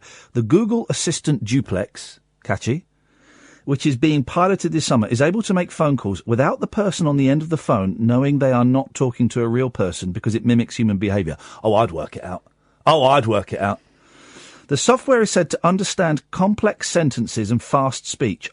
Didn't I have a bet with tech expert Will Guyett that speech recognition wasn't going to take off? Users could even choose famous voices, including John Legend. Writing in the blog, the Google chief exec said, someday soon your Google Assistant might be able to help with tasks that still require a phone call. We call this new technology Google Duplex. It's still early and we need to get the experience right. But done correctly, we believe this will save time for people and generate value for small businesses. Hey, that's great, man. Technology making us even more distant from actual human beings. Wow. This is what I'm worried about. It's not only that, we're also one step closer to Terminator becoming live. We are all screwed. There is too much technology, right? There is too much. I genuinely think we should turn off the internet for at least 2 days a week. Tuesdays and Thursdays, no internet. No internet anywhere in the world, right? We'd be all right. What about Saturday and Sundays, so during the week we can listen to you? Hey! Well, no, but you know what? If you couldn't listen to me for 2 nights a week, that'd be all right. You could download the podcast the next day if you wanted to. You know, there's ways around everything. But I think the internet is. I was going to say computers, but computers and the internet are slightly different. I think the internet. Let's start with that. The internet is making life worse. It's making us spoilt. Yeah. Because now we expect to be answered all the time. Yeah. To be listened to by everybody. Yeah. We also think that our views are worthy of being published to everybody. But then, if someone disagrees with you, why you get involved? If I wake up in the morning and I want, I was going to say a book, but if I wanted a book, I could get it instantly by just firing it up on my Kindle. If I wanted a piece of technology, if I wanted a new TV, I woke up in the morning, I wanted a new TV, I could lie in bed, go online, order a TV, and have it delivered to me 4 hours later. I haven't got to go anywhere. So everything we want it now. If I wanted an album, right, back in the day, I'd have to save up my money, make sure I had enough money. Then I'd have to go to a record shop, and I would have to hope that they had it in. And if they didn't have it in, I'd have to go to another record shop and then buy it, and then wait till I got home and then listen to it. If I want to listen to an album now, I just go on YouTube. Go on YouTube, it's there. You might have something in your mind for years that you're looking out for every time that you go to a record shop, and you know you're probably never going to find it, but it just makes it that bit more exciting that you might one day. But these days, you just go straight on Discogs. Oh, listen to you knowing your stuff. Discogs, eh? Ooh, wow, my kind of girl. We're all screwed, Morgan. But here's the thing. Stop focusing on all these Google advisors and all that. Let's just one thing at a time. Let's just perfect the sex bots. Let's focus on that. Listen, Google boffins and Elon Musk. When we've got the sex bots perfect, then you can go off and have your fun and play with other bits and pieces. You won't want to. No, you'll have sex bots. Nothing will get done. You'll be dry as a husk. Oh God. I get paid to be fair, though, we might be able to talk to it while we're doing it. No, God, Morgan, don't spoil it, mate. It'll sort out the gender pay gap, though, won't it? There we go. The women will be doing all the work. The women will be doing all the work. Morgan, thank you for that, mate. You're welcome, mate. Cheers for this. Ta-ta. Let's go to Alex. Good evening. Busy on the phone tonight. Good evening, Alex. Good evening. I'm not quite sure how I'm supposed to follow that, but how are you? I'm all right. Someone's just sent me... What was the last fella's name? I don't know. Morgan. Someone's just sent me a clip of this. I'm going to see if I can find... Let's listen. Okay, right, so this is it. This is that thing we just talked about happening, right? This is the advisor. This is a... How can I help you? That's a real person. Hi, I'm calling to book a woman's haircut for a client. That's the robot. I'm looking for something on May 3rd. Sure, give me 1 second. Right, what's interesting, I'll play that again, right? What's interesting is the robot, the one that says, I'm looking to book something for my client. Do you notice what they did? Did you hear that, Alex? I'm listening, yes, I heard it. They went, listen, the robot goes, I'm looking to, incredible. Oh, of course, now This is a bad example, by the way. I didn't notice that. No one chooses a hairdresser by how close they are. You might end up at the one cut. You might end up at the one cut saloon. Yeah. Hang on a minute. I've got to jump to this. Let me jump to this again. So here we go. This is it, right? This is it. Listen. First voice is a human. So how can I help you? Hi, I'm calling to book a woman's haircut for a client. I'm looking for something on May 3rd. Sure, give me 1 second. Mm-hmm. Sure, what time are you looking for around? At 12 p.m. We do not have a 12 p.m. available. The closest we have to that is a 1:15. Do you have anything between 10 a.m. and 12 p.m.? Depending on what service she would like. What service is she looking for? Just a woman's haircut for now. Okay, we have a 10 o'clock. 10 a.m. is fine. Okay, what's her first name? The first name is Lisa. Okay, perfect. So I will see Lisa at 10 o'clock on May 3rd. Okay, great. Thanks. Great. Have a great day. Bye. No. Don't applaud that. That is terrifying. And terrifying at the same time. I was about to say that exact word. What is the point? Who hasn't got time to book a hair appointment? Absolutely. You can't pick up the phone. It takes 2 seconds. I completely agree. When you want to order an album like you were discussing, it's so easy to do at the touch of a button. That is convenient.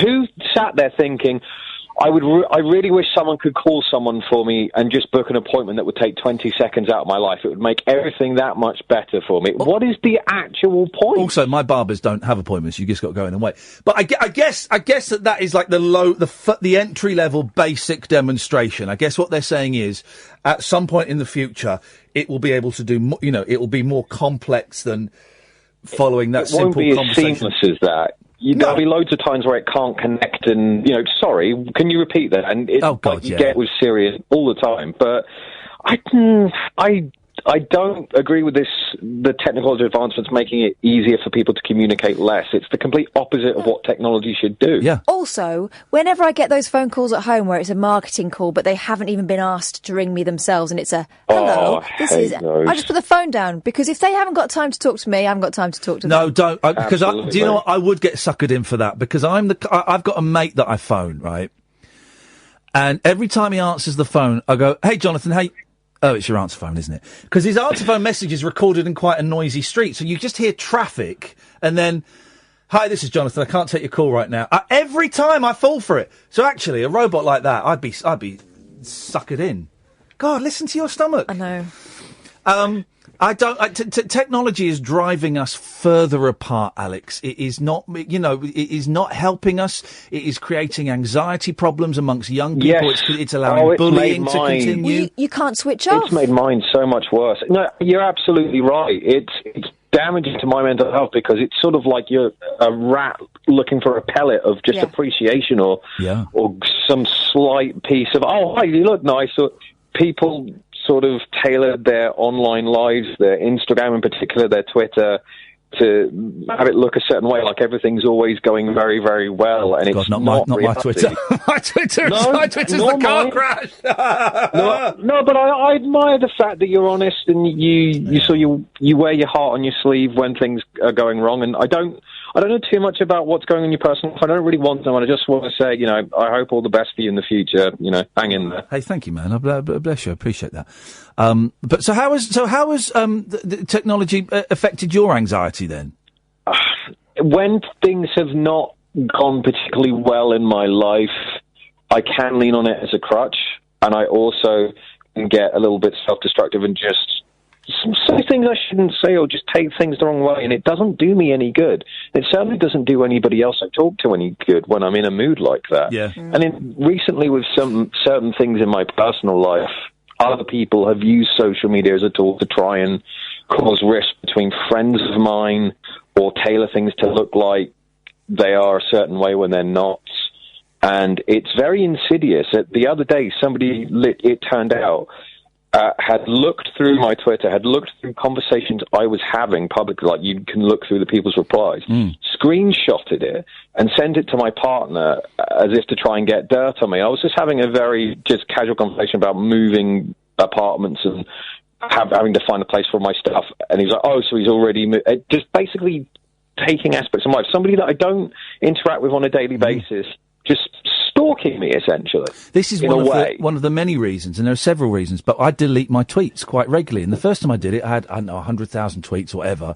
And it was really hard to delete that many tweets. There's no function in Twitter. I had to pay a service, like 20 quid. I found a website to do it as well, yeah. Well, I had to pay one to do it, and now there's one you can do for free. If there's only like up to about 3,000 tweets, you can use this tweet delete, and it gets rid of them. But I do it, once I did it, first of all, I felt free. That this stuff, yes. And of course this stuff is out there. If people want to find it, you can find tweets I did 10 years ago. They'll be out there someone will find it. But I felt free. And also it's just like cleaning up. It's like cleaning up the kitchen work surfaces at the end of the day, right? So you made a mess cooking and doing the toast and crumbs. Give it a little wipe down. That's today finished. We'll start again. We'll make a mess on there again tomorrow.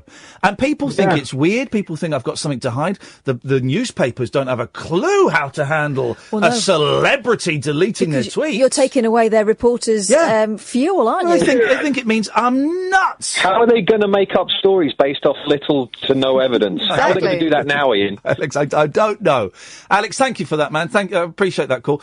Simon, stay there. We'll come to you after the news. 0344 499 1000. This is the Late Night Alternative with Iain Lee and Catherine Boyle on Talk Radio. The Late Night Alternative with Iain Lee on Talk Radio. We have ways of making you talk.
He was a monkey.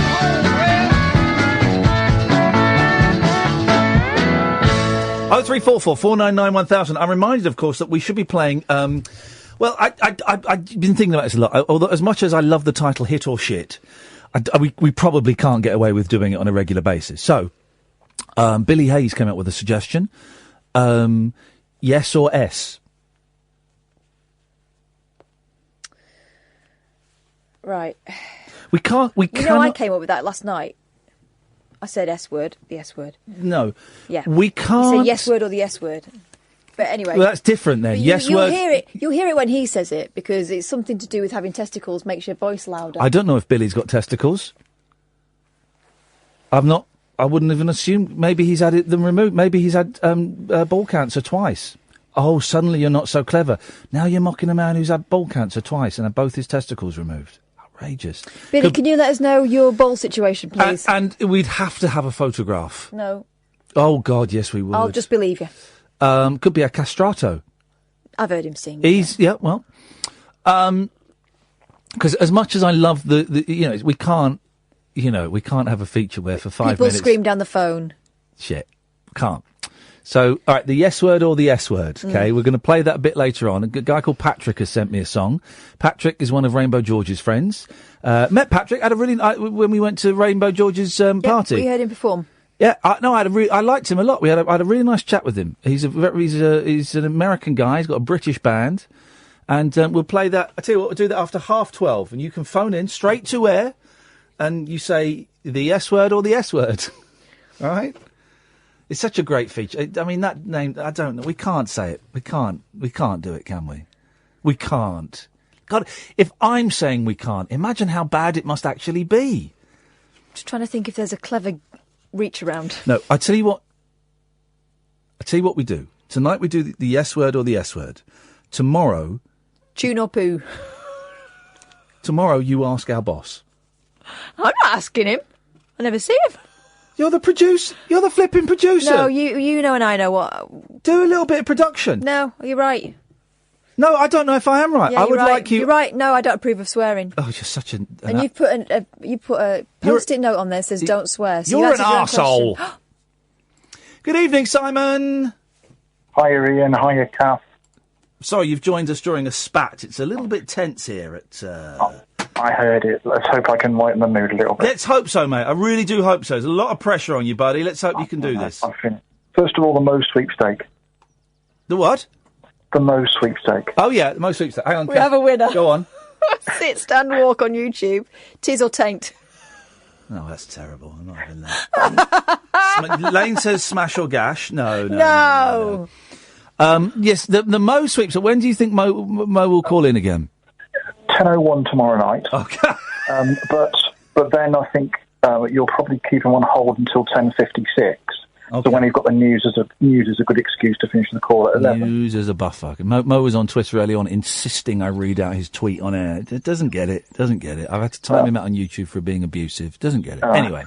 Ian, you're up for a challenge. Yeah, of course I am, man. Go on. There's a new challenge that has come to me today. Yeah. I know you're not a football fan, but we have no official World Cup song this summer. Oh, well. This is a money making opportunity. Yeah. What? Okay. What? You want me to write one? Yeah, I think so. What country is it in? England. It's in Portugal. No, it's not. It's in Russia. What I'm talking about. It's in Russia. This guy's an idiot. He's not going to get any money from this. And who's all right. Okay. England's World Cup song. We've had the Lightning Seed. We have, I've got it. I've written it already. It goes like this. It's 2018. We're going to Russia. It's 2018. The football players are going to Russia. Look, there's Gaza and Gary Lineker and Rio Ferdinand too. Kicking a ball, heading a ball, scoring a goal or two. Look out, Russia, we're coming to Russia, it's 2018. Look out, Russia, we're coming to Russia, you know where we've been. Oh. Emily Hughes and Bill Beaumont from A Question of Sport. Kicking a football, heading a football. Don't suck. If I stop, I can't do it again. He's a rugby player. Save it for the end. If I stop, I can't do it. Okay. Brilliant. Okay. Emily Hughes and Billy Beaumont from A Question of Sport.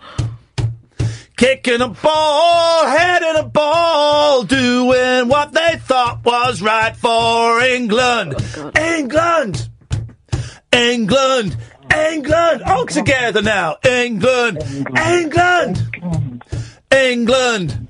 Winning the World Cup! 2018, we're going to Russia, going to play football. It's 2018, we're going to Russia, we're going to play football. Italy will beat you.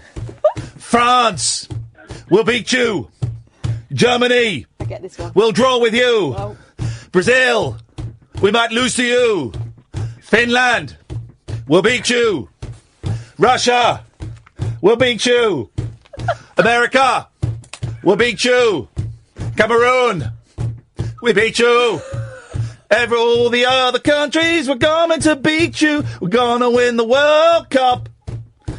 The FA Cup, the Premier League, ain't nothing like the World Cup. 2018, we're going to Russia. If you want to ring in and tell us whether this is a hit or you know what. 2018, we're going to Russia. We're going to win the World Cup. Wayne Rooney's there. Ray Parlour is there. Dennis Wise is there. Gary Lineker's there. All the football stars are there. Kicking the ball. Aiming for the goal. Look out, France is getting close to our goal. But David Seaman is there. He saves the goal. In fact, he's so good. He kicked the ball down the other side. Bounced it off Lineker's lanky legs. He's got to go! 2018. Oh, God. 2018. 0344 499 1000. 2018. Make this stop. 28. England! Brilliant. That is actually brilliant. That is We just need some backing track now. Did anyone press record and play? It's a hit. Ian, did Catherine sent me a message during that saying it sounds like Nigel. Ian, did you say you've had a name check tonight on the Eurovision Song Contest? Did I do what? Who with the what now? You've had a name check. Did Scott Mills actually mention me on the Eurovision Song Contest? The Montenegro singer. Yeah. Is a younger you. I've seen him. But did Scott Mills actually say? Scott Mills said that I think he read a tweet. Still in my name now. Somebody tweeted it in. I need the audio. I need the audio of this, guys. For my life to be complete, I need the audio of Scott Mills name-checking me on the Eurovision Song Contest semi-finals. This is it. I had Viz calling me a C-word on Twitter yesterday, and now I'm being name-checked in the semi-finals of the Eurovision Song Contest. It doesn't get any better than this. Where does this name-checked in the final would be better, wouldn't it? All right, Simon, don't get cocky, mate. Did you get name-checked in the semis? No. Thanks for calling. 2018, we're going to Russia, we're going to win the World Cup. I wouldn't have that much instrumentation. It would be a lot of drums. I'd have, like the Adaman, Bundu drummers and Gary Glitter. They had 2 drummers. I'd have 3 drummers. Yeah. So you get like an extra sound. No, it was drum. I had the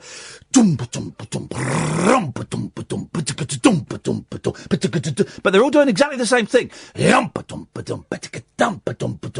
The bass comes in. Did you say dump? The bass. Well, I was thinking you were going more Tusk.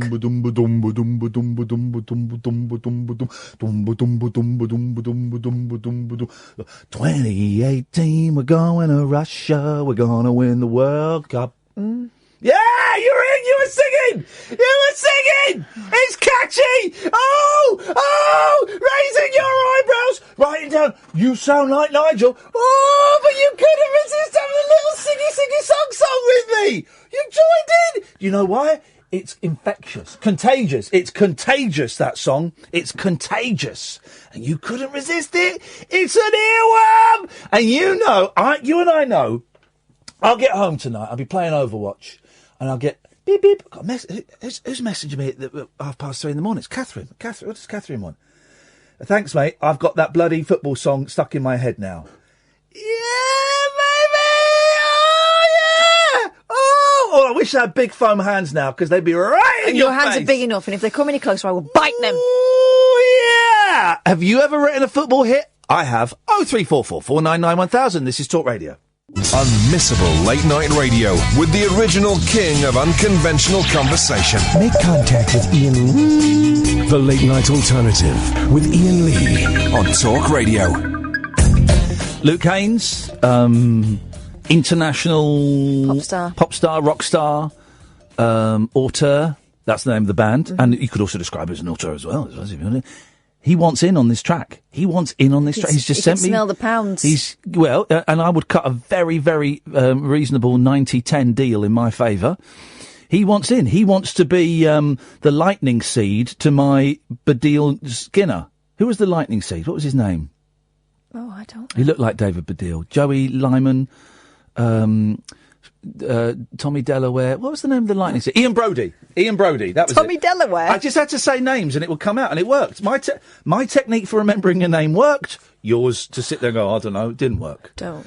So he wants to didn't be. know it. He wants to be Ian Brody to my Baddiel and Skinner, and I'm up for that. I am up for that, Luke. Let's make this happen. You haven't had a hit for let's be honest, it's not beat around the bush, for about 20 years, mate. And I think my time is right. I'm happy to let you hitch your wagon to my train. And that's the kind of guy I am. Good evening, Sally. Hello, how is everyone? He's just sent me another tweet and it says, I'm effing serious, dude. I'm going to be on top of the pops. Dan in. No, DJ Dan's history. This guy's Luke has actually been on top of the pops. He's old school. Oh, very good. You don't sound impressed, Sally, and shame on you. Well, she heard that. Sorry. I mean, it was the demo. Mate. Yeah. Here's the It's thing. stuck in my head, though. Here's the thing. I wrote that song 15 years ago, right? Without knowing the well, 15, it just came. I woke up one day, it's 15 years ago, I was about 20 years old, and I just had this song, and it's bubbling around. I woke up and I was just thought, I've got a song, I've got to write it down. And I was going around to people saying, have you heard this before? Because it felt too easy. And I didn't have all the lyrics. I just took scrambled eggs and put in there and all of that.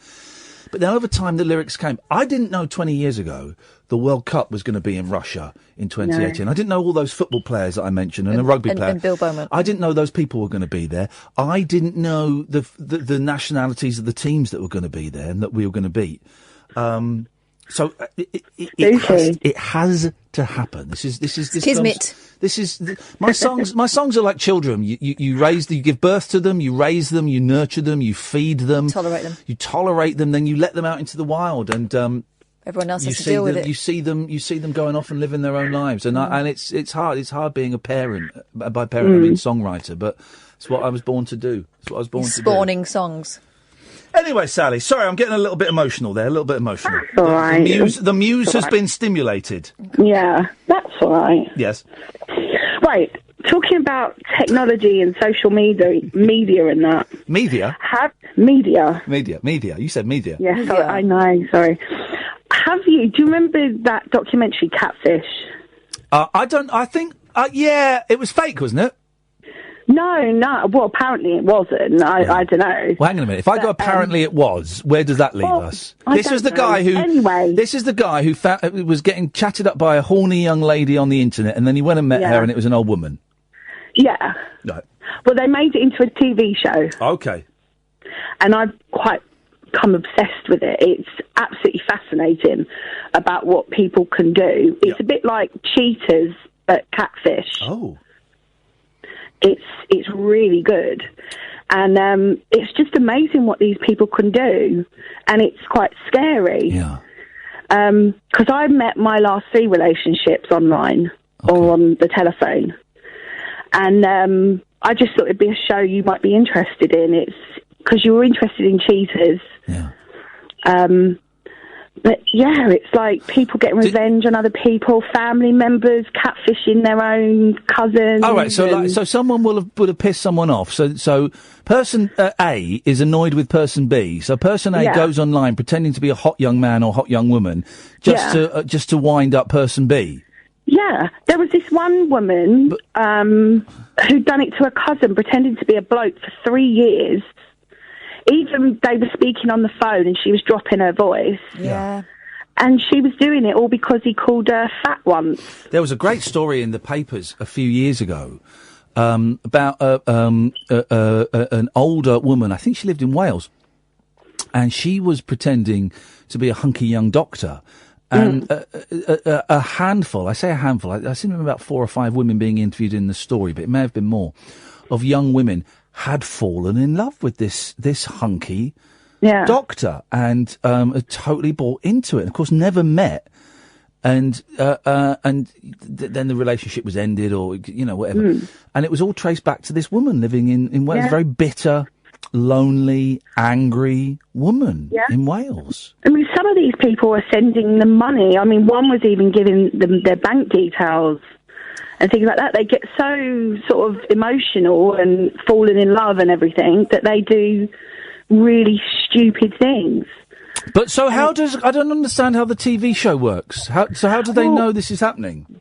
Well, what they do is, say you've met someone online and you are suspicious of them. Right. You get in touch with the show. Right. You email the show and they take the details and everything, and then they go and visit and they take some more details. And they rely very heavily on Google reverse image searches. Yeah, and telephone. You can get any telephone number for any place in the world. You can say that you're living in Florida when really you're living in England. But when you watch it a while, there are telltale signs like, we've been talking for 3 years and he's talking about marrying me, but his phone never works. We can't do video chats. Yeah, it's just, I mean, like I said, I've met my last 3 relationships either on the phone or online. And there was never this sort of technology back then to do that sort of thing. So it was all sort of, but luckily for me, it all worked out. But it's just really scary to think that, you can do this. There was one where the catfish had got in touch with the person that they were imitating and pretended that they were being catfished, and if that person could send them a picture holding up a piece of paper, saying who they were and everything, and then they were using that picture to doctor to send to the ones that they were catfishing. If that makes sense. It does kind of make sense. I'm not going to watch this show. Oh, it's so good. No, I just no. But I'm not, because I just know that the film was faked, a lot of it, and so I wonder. It's the same guys, isn't it, that were in the film? It is the same guys, but it is. I mean, I can imagine whether it's faked or not. I found out that the stabbing episode of Cheaters is probably fake. The cheats. Yeah, and that because I did a lot of research on Cheaters, and that episode is probably fake.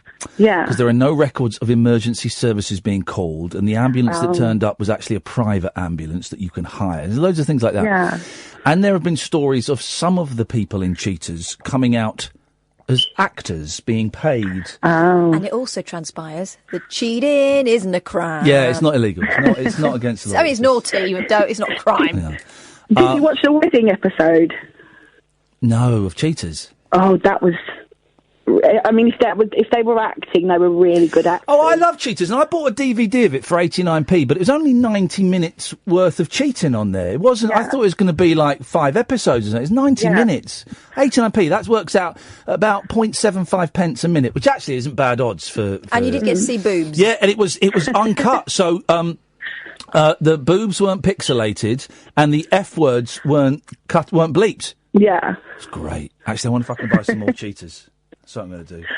But it's a really good show. It's a lot like Cheaters. But, if there's an episode on there, just give it a go. It's really good. Hey, hang on a minute. You just remind, we've still got loads of Naked and Afraid. I've still got a box set of Nakeds and Afraids to watch. Ooh, yeah. I haven't watched that yet. I should get into it. It's so good. Cheaters. Oh, look, the box sets for Cheaters are quite expensive. Well, it's my birthday coming up, guys. Thanks very much, Sally. Bye. Tatty, bye. Let's go to Chris. Good evening, Chris. Me? Is your name Chris? Yes, it is. I didn't know, but lots of people are called Chris. That's true, but it's you. Any chance you could pick the phone up with your hands? Yes, I've done it now. I've done it. Thank you. Nice to speak to you again, Ian. Must be. Hey, listen. Okay. That's all you can do. Yeah. You know you're talking about Adam and the Ants? Yes. I love Adam and the Ants. I've introduced Adam Ant on stage. Have you? Yeah. Ladies and gentlemen, here's Adam Ant. Oh. It's true. I've done it.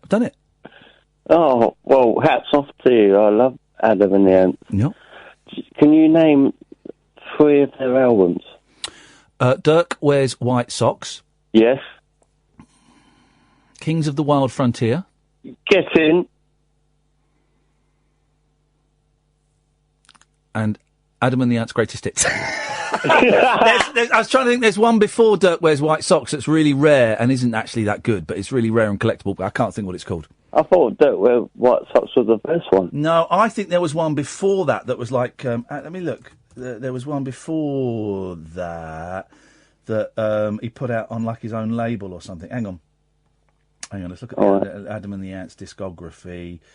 Well, maybe it was Dirk Wears White Socks. Okay, fine, yeah. I think Prince Charming. Prince Charming, yeah. Prince Charming is the best Adam and the Ants song, of course, is You Don't Drink, Don't Smoke. What do? You don't drink, don't smoke.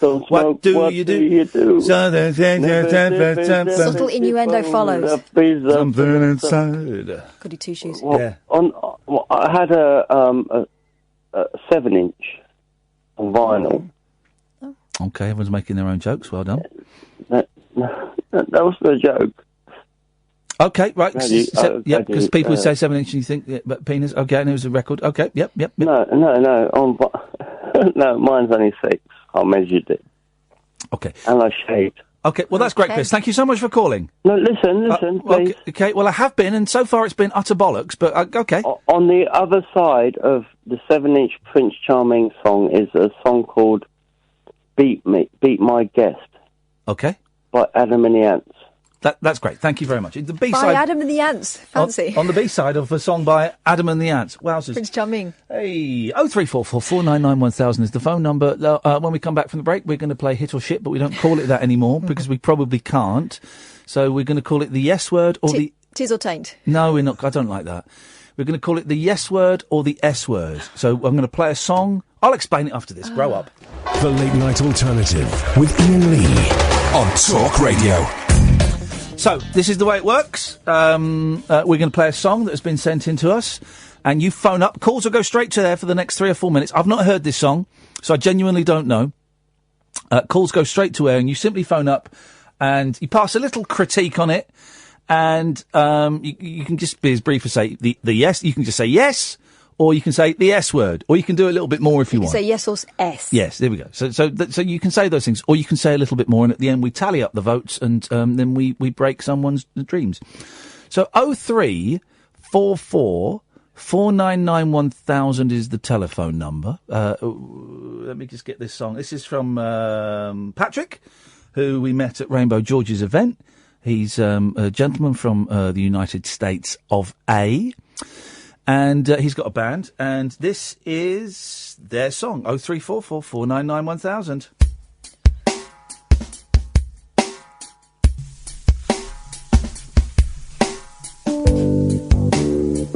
Right, hang on a minute. What? Fox. He said Fox, did he? Jeez. Start it again. He said Fox. He said Fox, and my heart stopped. I've really got to pay attention because I just okay. He said Fox, guys. He said Fox. Let's try again. Right, here we go. 0344 499 1000.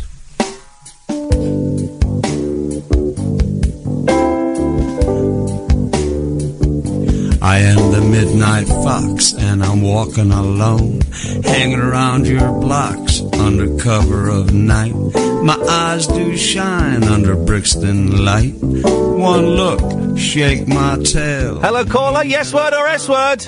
Cast a light in my Yes, it's a very funky rhythm. So are you saying a yes? Yes. Thank you, caller. Eyes they shine under Brixton light.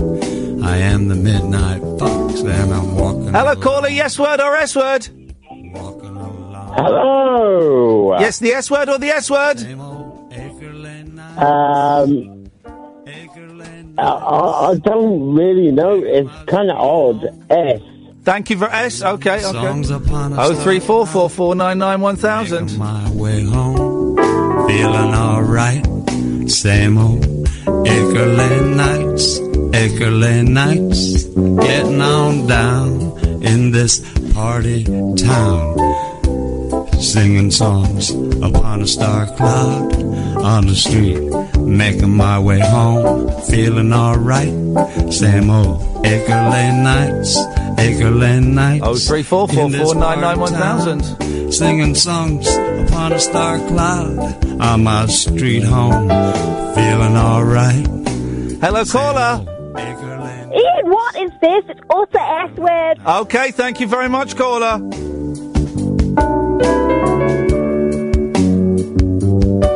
Hello, caller. It's a taint. Thank you very much indeed. We're not calling it that. We're not calling it taint. Let's try and get... It's the S word or the S word. 03444991000. Let's go to line 1. Line 1, what do you think? It's fox shit.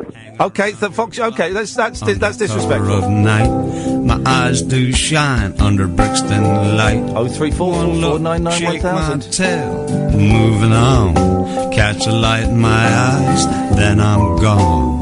I am the midnight fox, and I'm... Hello, caller. What do you think? Shite. Okay, thank you again. We've really got to stop using the bad language on this, please. Looking for my... Okay, right. Thank you very much. I had to dump that. Okay, guys. So this feature only works if you don't phone up and use. Don't spoil it for everyone else. Don't spoil it for everyone else.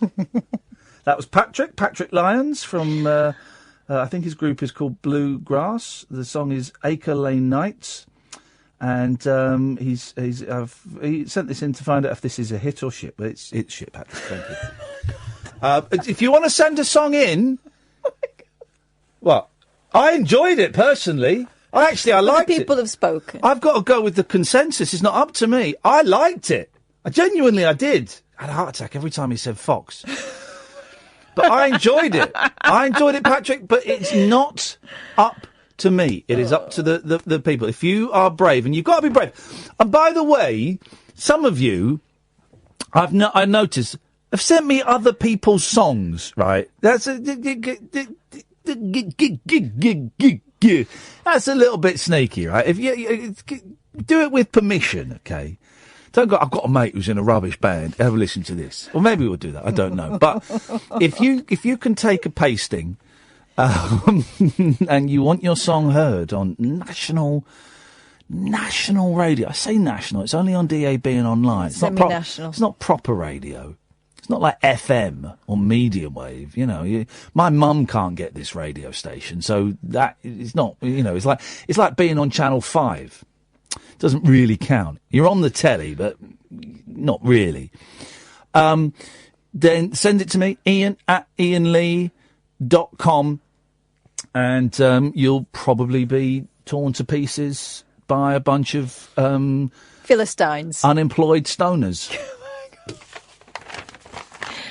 That's probably what's going to happen. Yeah. 03444991000 is the telephone number if you want to give us a call. You'd be very, very welcome. Let's go to Loring. Good evening, Loring. Hiya. How you doing? Hey, I like that song. It was kind of like Waterloo Sunset of the Kinks mixed with like Wesley Willis, Rock and Roll Madonna. Oh wow! There's a musical. Sandwich. I was wondering where you were going, but yes, the Kinks' Waterloo Sunset plus Wesley Willis equals that song we've just heard. And if you don't know who Wesley Willis is, A, you've not been listening to this show long enough. B, go on YouTube. Type in Batman whopped my ass. I whopped Batman's ass. That was it. Lauren, where are you? I'm in the U.S. Where are you? In Phoenix?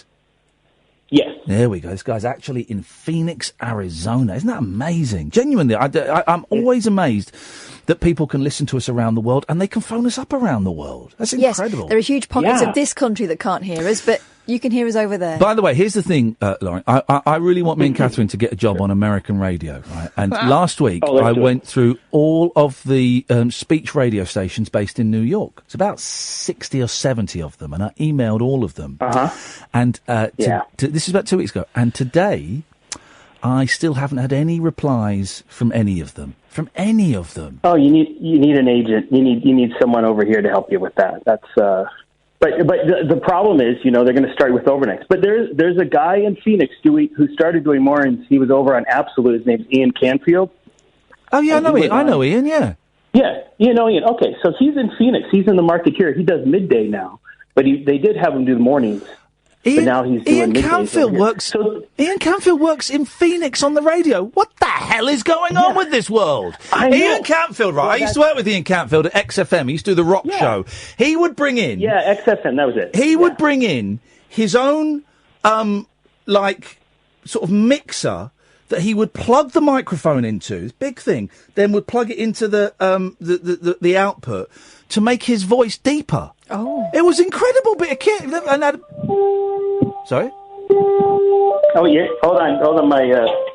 My doorbell's ringing here. Okay, you go and get it. Actually, it was Ian Canfield. I got it. Yeah, Ian Canfield. He's, he does a podcast, and not that I want to promote him too much, but... No, he's a nice guy. Promote him. He is. But, I mean, what it does is it gives you hope. If he can get into America radio, there's no reason you can't, Yeah, I just stumbled upon a program you did about the Vox amplifiers. Oh, yeah. With, and this is back and you're like standing there with your drooling while Brian May is ripping through his... And I'm not a massive fan of... I'm not a massive fan of Queen, but yes, I went to Brian May's garage where he got out his famous guitar and was doing some riffs and noodling about. And I said, "What happens if you flick that switch? What is that?" He goes, "Oh, that's the Bo Rap sound." And he started playing the guitar solo from Bohemian Rhapsody. I'm not a massive fan of Queen, right? But to be stood next to him as he's playing it, you see 15-year-old me light up and look at the camera as if to go, "This is actually incredible." It was a thrill. It was a thrill. Oh, your face melted off while he was doing it. It was totally. Pretty. And to be in that room at the same time. But anyway, it shows you got range. We can do whatever we can to get you on station. But what you should do is try to get a syndicated program. Yeah, that's what I want. That's where the money is. Markets. Yeah. Oh, that's the money for sure. Is syndicated. There's like. Are you saying, 2 million breakfasts with the Beatles? Why can't you do like middays with the Monkees? There we go. Are you saying that you're an agent and you can get me work? Is that what you're saying? I've done that in the past. I don't know why I can't do it now, but I think it's worth a shot. Dude! If you're ready. Me and Kath are ready. And here's the thing. Can I just say this? To make it clear? If you can get me a job there, and I need to, I will ditch Catherine like that. At the moment it's me and her, but if she needs to be jettisoned, honestly, don't think, I've got to have an awkward conversation with him. Honestly, I'll do it. I will do it. And also, absolutely likewise. So, if you want me to get rid of the old fella, I can definitely do that. Yeah, well, I don't know. Nearly got rid of my old fella the other night when I had a shave. Well, we have to work on a few things, but I know what you're saying, like Ian's speech, like her silly accent, and then she can work you in somehow. Okay, man. All right, now you're going to get a bunch of fives. No, but seriously, yes. The radio is so mixed up right now in the U.S. because it's all just a few corporate groups own all the stations now. Yes. The playlists get really short. But the talk side of things, I don't know. What do you want to do? You want to talk, or do you just want to, announce? Here's the dream. The dream is to do this show in America. Because I know it would take a while for it to catch on, but I know we would blow Americans' minds. And imagine Americans constantly phoning up and us just belittling them. So that would be the dream. That's the dream, is to do this show in America. And here's the thing. We don't even need to come to America. We have the technology to do it at home. No. There's no reason to. I mean, actually, because, it's only, in the afternoon here and early evening. Yeah. So, you'd still be late night. But the other side, there was a show in L.A. about 10 years ago. It went on for a long time, but he finally retired. But it was Phil Hendry. And the Phil Hendry show is a lot like how your show is. Yeah, I'm aware of Phil Hendry. I've deliberately not listened to a lot of Phil Hendry because I didn't want to get accused of nicking his stuff. But I know that I think Nick Abbott was always raving about Phil Hendry. Yeah, but a lot of the times it was it was people calling in that were in on it, or it was him doing multiple voices, or he had other actors calling in to do these. So you'd have real people calling in quotes, and then the actors kind of fighting with you. But the great thing about your show is I know for a fact that everyone who calls in is real. We have never used. You're actually right. We have never used actors ever. And I say this. I swear on my father's grave, we have never used actors as callers on this show. No. Ever. No, you're too cheap to pay them, so it wouldn't. It wouldn't work. Well, Lauren, listen, man. Seriously, if you can sort it out, I'm in. I'd love to. So this is a deal. This is a. Hang on. This is a handshake. Sure, a virtual handshake. All right, fine, we're in. With the two of you to get, and you have your podcast going, right? We've got the rabbit hole. I'm happy to sell that. I'm happy to edit out all of Catherine's bits. No, that's a genuine peed-off look there from you. I think we need more Catherine. Wow, I do as well. More Catherine. I think she needs to wear shorter skirts and tighter tops. For the radio? Yeah. You sure that will get us more listeners? Who was it who suggested that? Sounds crazy, but it might just work. Some idiot last do you week. think you have more listeners, though, since Periscope and YouTube? Yeah, definitely. Streaming live? Definitely. But we have, it doesn't, they don't count as the official figures. But yeah, we got thousands more because of that. That's the tough part. I mean, that's how you got to get in with the sales guys and say, this is affecting. You're not going to listen on the radio. You're just going to stream it. So it messes up the book. But I think it's good stuff. We're getting a little too technical here for Lauren. I think send me an email. Drivers, you have our permission to talk to radio stations and get us paid work, and we'll talk percentages, standard percentages, 10%. Okay, and we'll talk Davy Jones too. Oh yeah, man.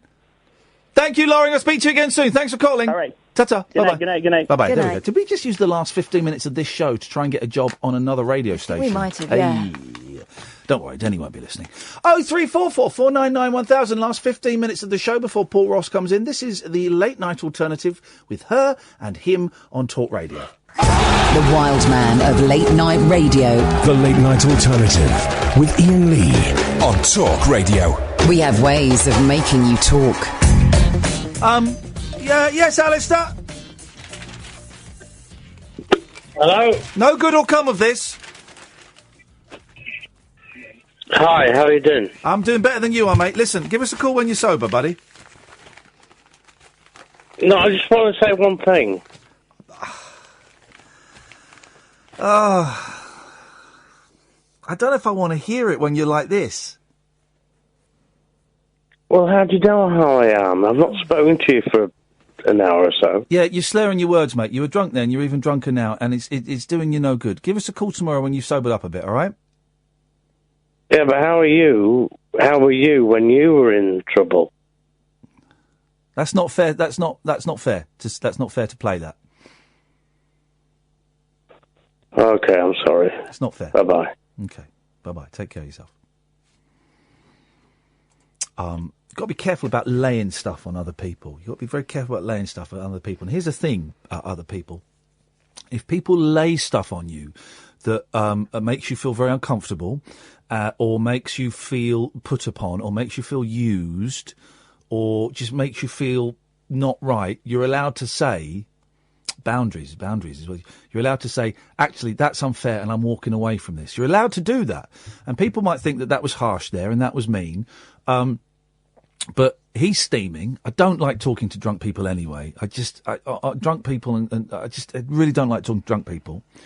And no one has the right to say to you, you know, to imply that their suicide is going to be on you, or the reason they are drunk is because of you, or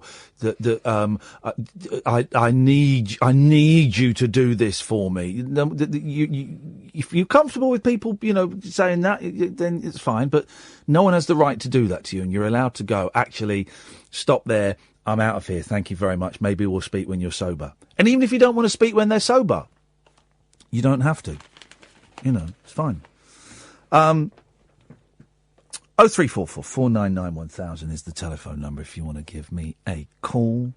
You're very welcome to. Hang on a minute. I think we've got the audio of. This is from the Eurovision.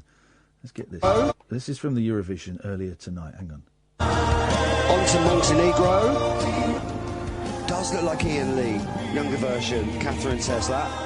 Good spot. Sorry, Catherine? Not me, nothing to do with me. What? I wasn't watching it. What? Let's have a little look. It does look a bit like. It does look like younger me. Well, it's fine. We got that. Wogan used to do that, didn't he? What, say that I look like Montenegro? No, he used to compare you used to say, oh, look, that guy looks like... Are we allowed to call it Montenegro anymore? Surely it's Monty M-word.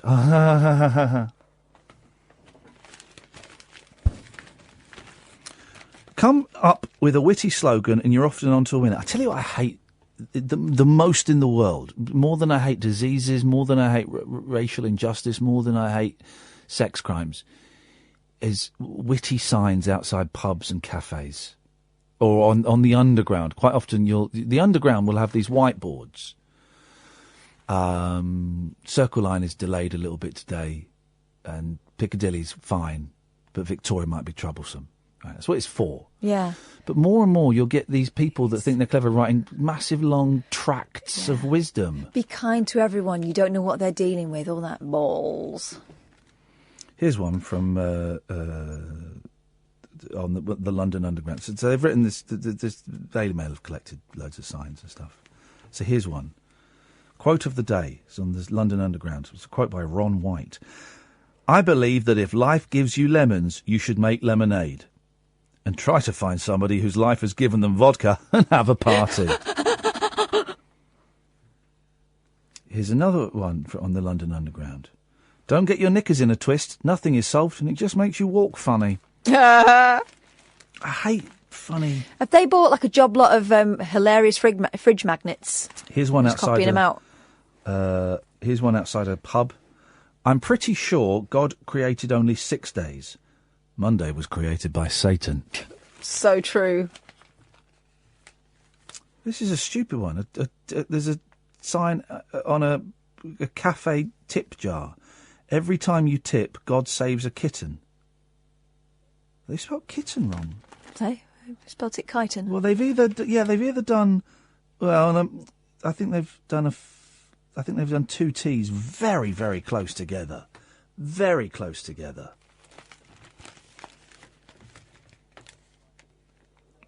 No matter how could we hear Paul Ross through the soundproof doors? It's the sound of we power. We could come in. We can hear you through. From the diaphragm, darlings. I was thinking, is my computer on? I could hear Paul Ross through the soundproof doors. No, I think I like to be invited in, then I can pretend I'm like the vampire from the Lost Boys. That's how it works. One of the scariest things I ever saw, and of course it wouldn't stand up now, as a kid I saw it, was the two-part, not the edited movie version, the two-parter. Oh, Salem's Lot. Salem's Lot. Isn't that a belter? When the body sits up in the grave. Yeah. Whoa! And isn't there a bit... David Soul's in it, isn't he? David Soul's in it. And isn't there a bit where one of the vampires just comes up to a bedroom window? Yeah. And I must have seen that. They edited it down into a movie that didn't work as well. I must have seen that. I was no older than 10. Yeah. I was proper scary. Well, I'm probably 10, 15 years older than you. It scared me when I saw it in the 70s. It was a really... Also, they took the time with it, didn't they? They laid it out. Oh, it was great. Really slow, beautiful thing. Hello, Paul Ross. Good morning, guys. You all right? I've only got one bit of wisdom for you from the great Friedrich Wilhelm Nietzsche. There we go. Who once wrote... Life is lived forwards, but understood backwards. There we go. That's great, though, isn't it? Don't mess with a Nietzsche. There we go. He also said there is no illness, there's only failure of the will, but he died screaming with syphilis. So he didn't think that one through, did he, poor old Friedrich? Syphilis drives you mad, It was general paralysis of the insane. It's like little worms in the brain. For 11 years, he was confined to his bed. Wow. And his sister, who was an anti-Semite, Nietzsche wasn't, and she went with her mad husband Bernard Forster to start an anti-Semitic colony in Paraguay, and he broke with her. There's a great book in it called Beyond Fatherland. Anyway, when he was proper poorly, she took him over, made him grew him a beard, and every night for 11 years he cried when the sun went down. He didn't think it would come back up. Oh. Isn't that tragic? For 11 years in his bed. She took him to live in an anti-Semitic she went with the husband to found an anti-Semitic husband. Right. Nietzsche broke with her. Right. And then, but people sometimes, because I reckon, the Nazis read some of the titles of Nietzsche's books, they tried to claim him, like Beyond Good and Evil. Yeah. Whereas what he actually wrote was, that which is done out of love exists beyond good and evil. Right, yeah. It's very different. This is the thing. I'm often worried my words are going to be twisted by Nazis into, because But that's why you've got your scribe in the corner, you're amanuensis, isn't it? Making a note of everything. And we don't Wilbur, allow. he's a good lad. And also over in that corner, we've got the courtroom artist. And you've got your periscope on. There we go. We've got everything. What's in your show tonight, Paul On Ross? the show tonight, I'm really looking forward to this. An absolutely remarkable sounding woman joins us. She's got a TV show out on Sunday night called Neanderthals. Park that, even though Andy Serkis is with it, recreating what Neanderthals are actually like. Yeah. They stick a Neanderthal in a suit on a tube to see if people spot the difference. Wow. But she's a paleoanthropologist. She's been to some of the most dangerous parts of the world looking for evidence of early human life and pre-human life. She's been to, recently she was in the Yemen. I mean, super scary places. She's a remarkable sounding woman, and she's also, bizarrely, a stand-up comedian who's done Edinburgh 3 times, who my brother Miles has seen. When I mentioned today, I was interviewing this one, he said, I think I saw her doing stand-up. What's her name? Because Ella Al-Shamahi. Yeah, that rings a bell, actually. And she's got the replica of a 70,000-year-old spear, which proves that Neanderthals would hunt in packs. Catherine laughs at this, Paul, but my theory is that we lived on Mars millions of years ago, and there was a great war or a natural disaster. Does he know we're still on air? And that we, Just nod and smile. that millions of years ago, we all came, some of us, How are you, Kath? You getting on all right? Some people escaped from Mars and came and lived here. Isn't this what L. Ron Hubbard believes? Or a variant of that? We'll come from space or something. Could you ask this lady? You two can laugh, right? But when this is... I'm not laughing. When this is proved right, ask her about that, and I bet she'll go, oh, it's interesting, that. Yeah. Okay, I might not make that the opening question, but I'll certainly put it to her. Oh, Paul, you disappoint me. I thought you'd be more open-minded than her. Well, I love the notion of it, and they've got that Mars Voyager heading there now, which is going to drill 6 feet into the soil of Mars, like to find if there is water down there. There was a fella on Howard Hughes, remember, who said they won't show you what they find on Mars, because I've seen pictures from NASA where they found a toaster on Mars.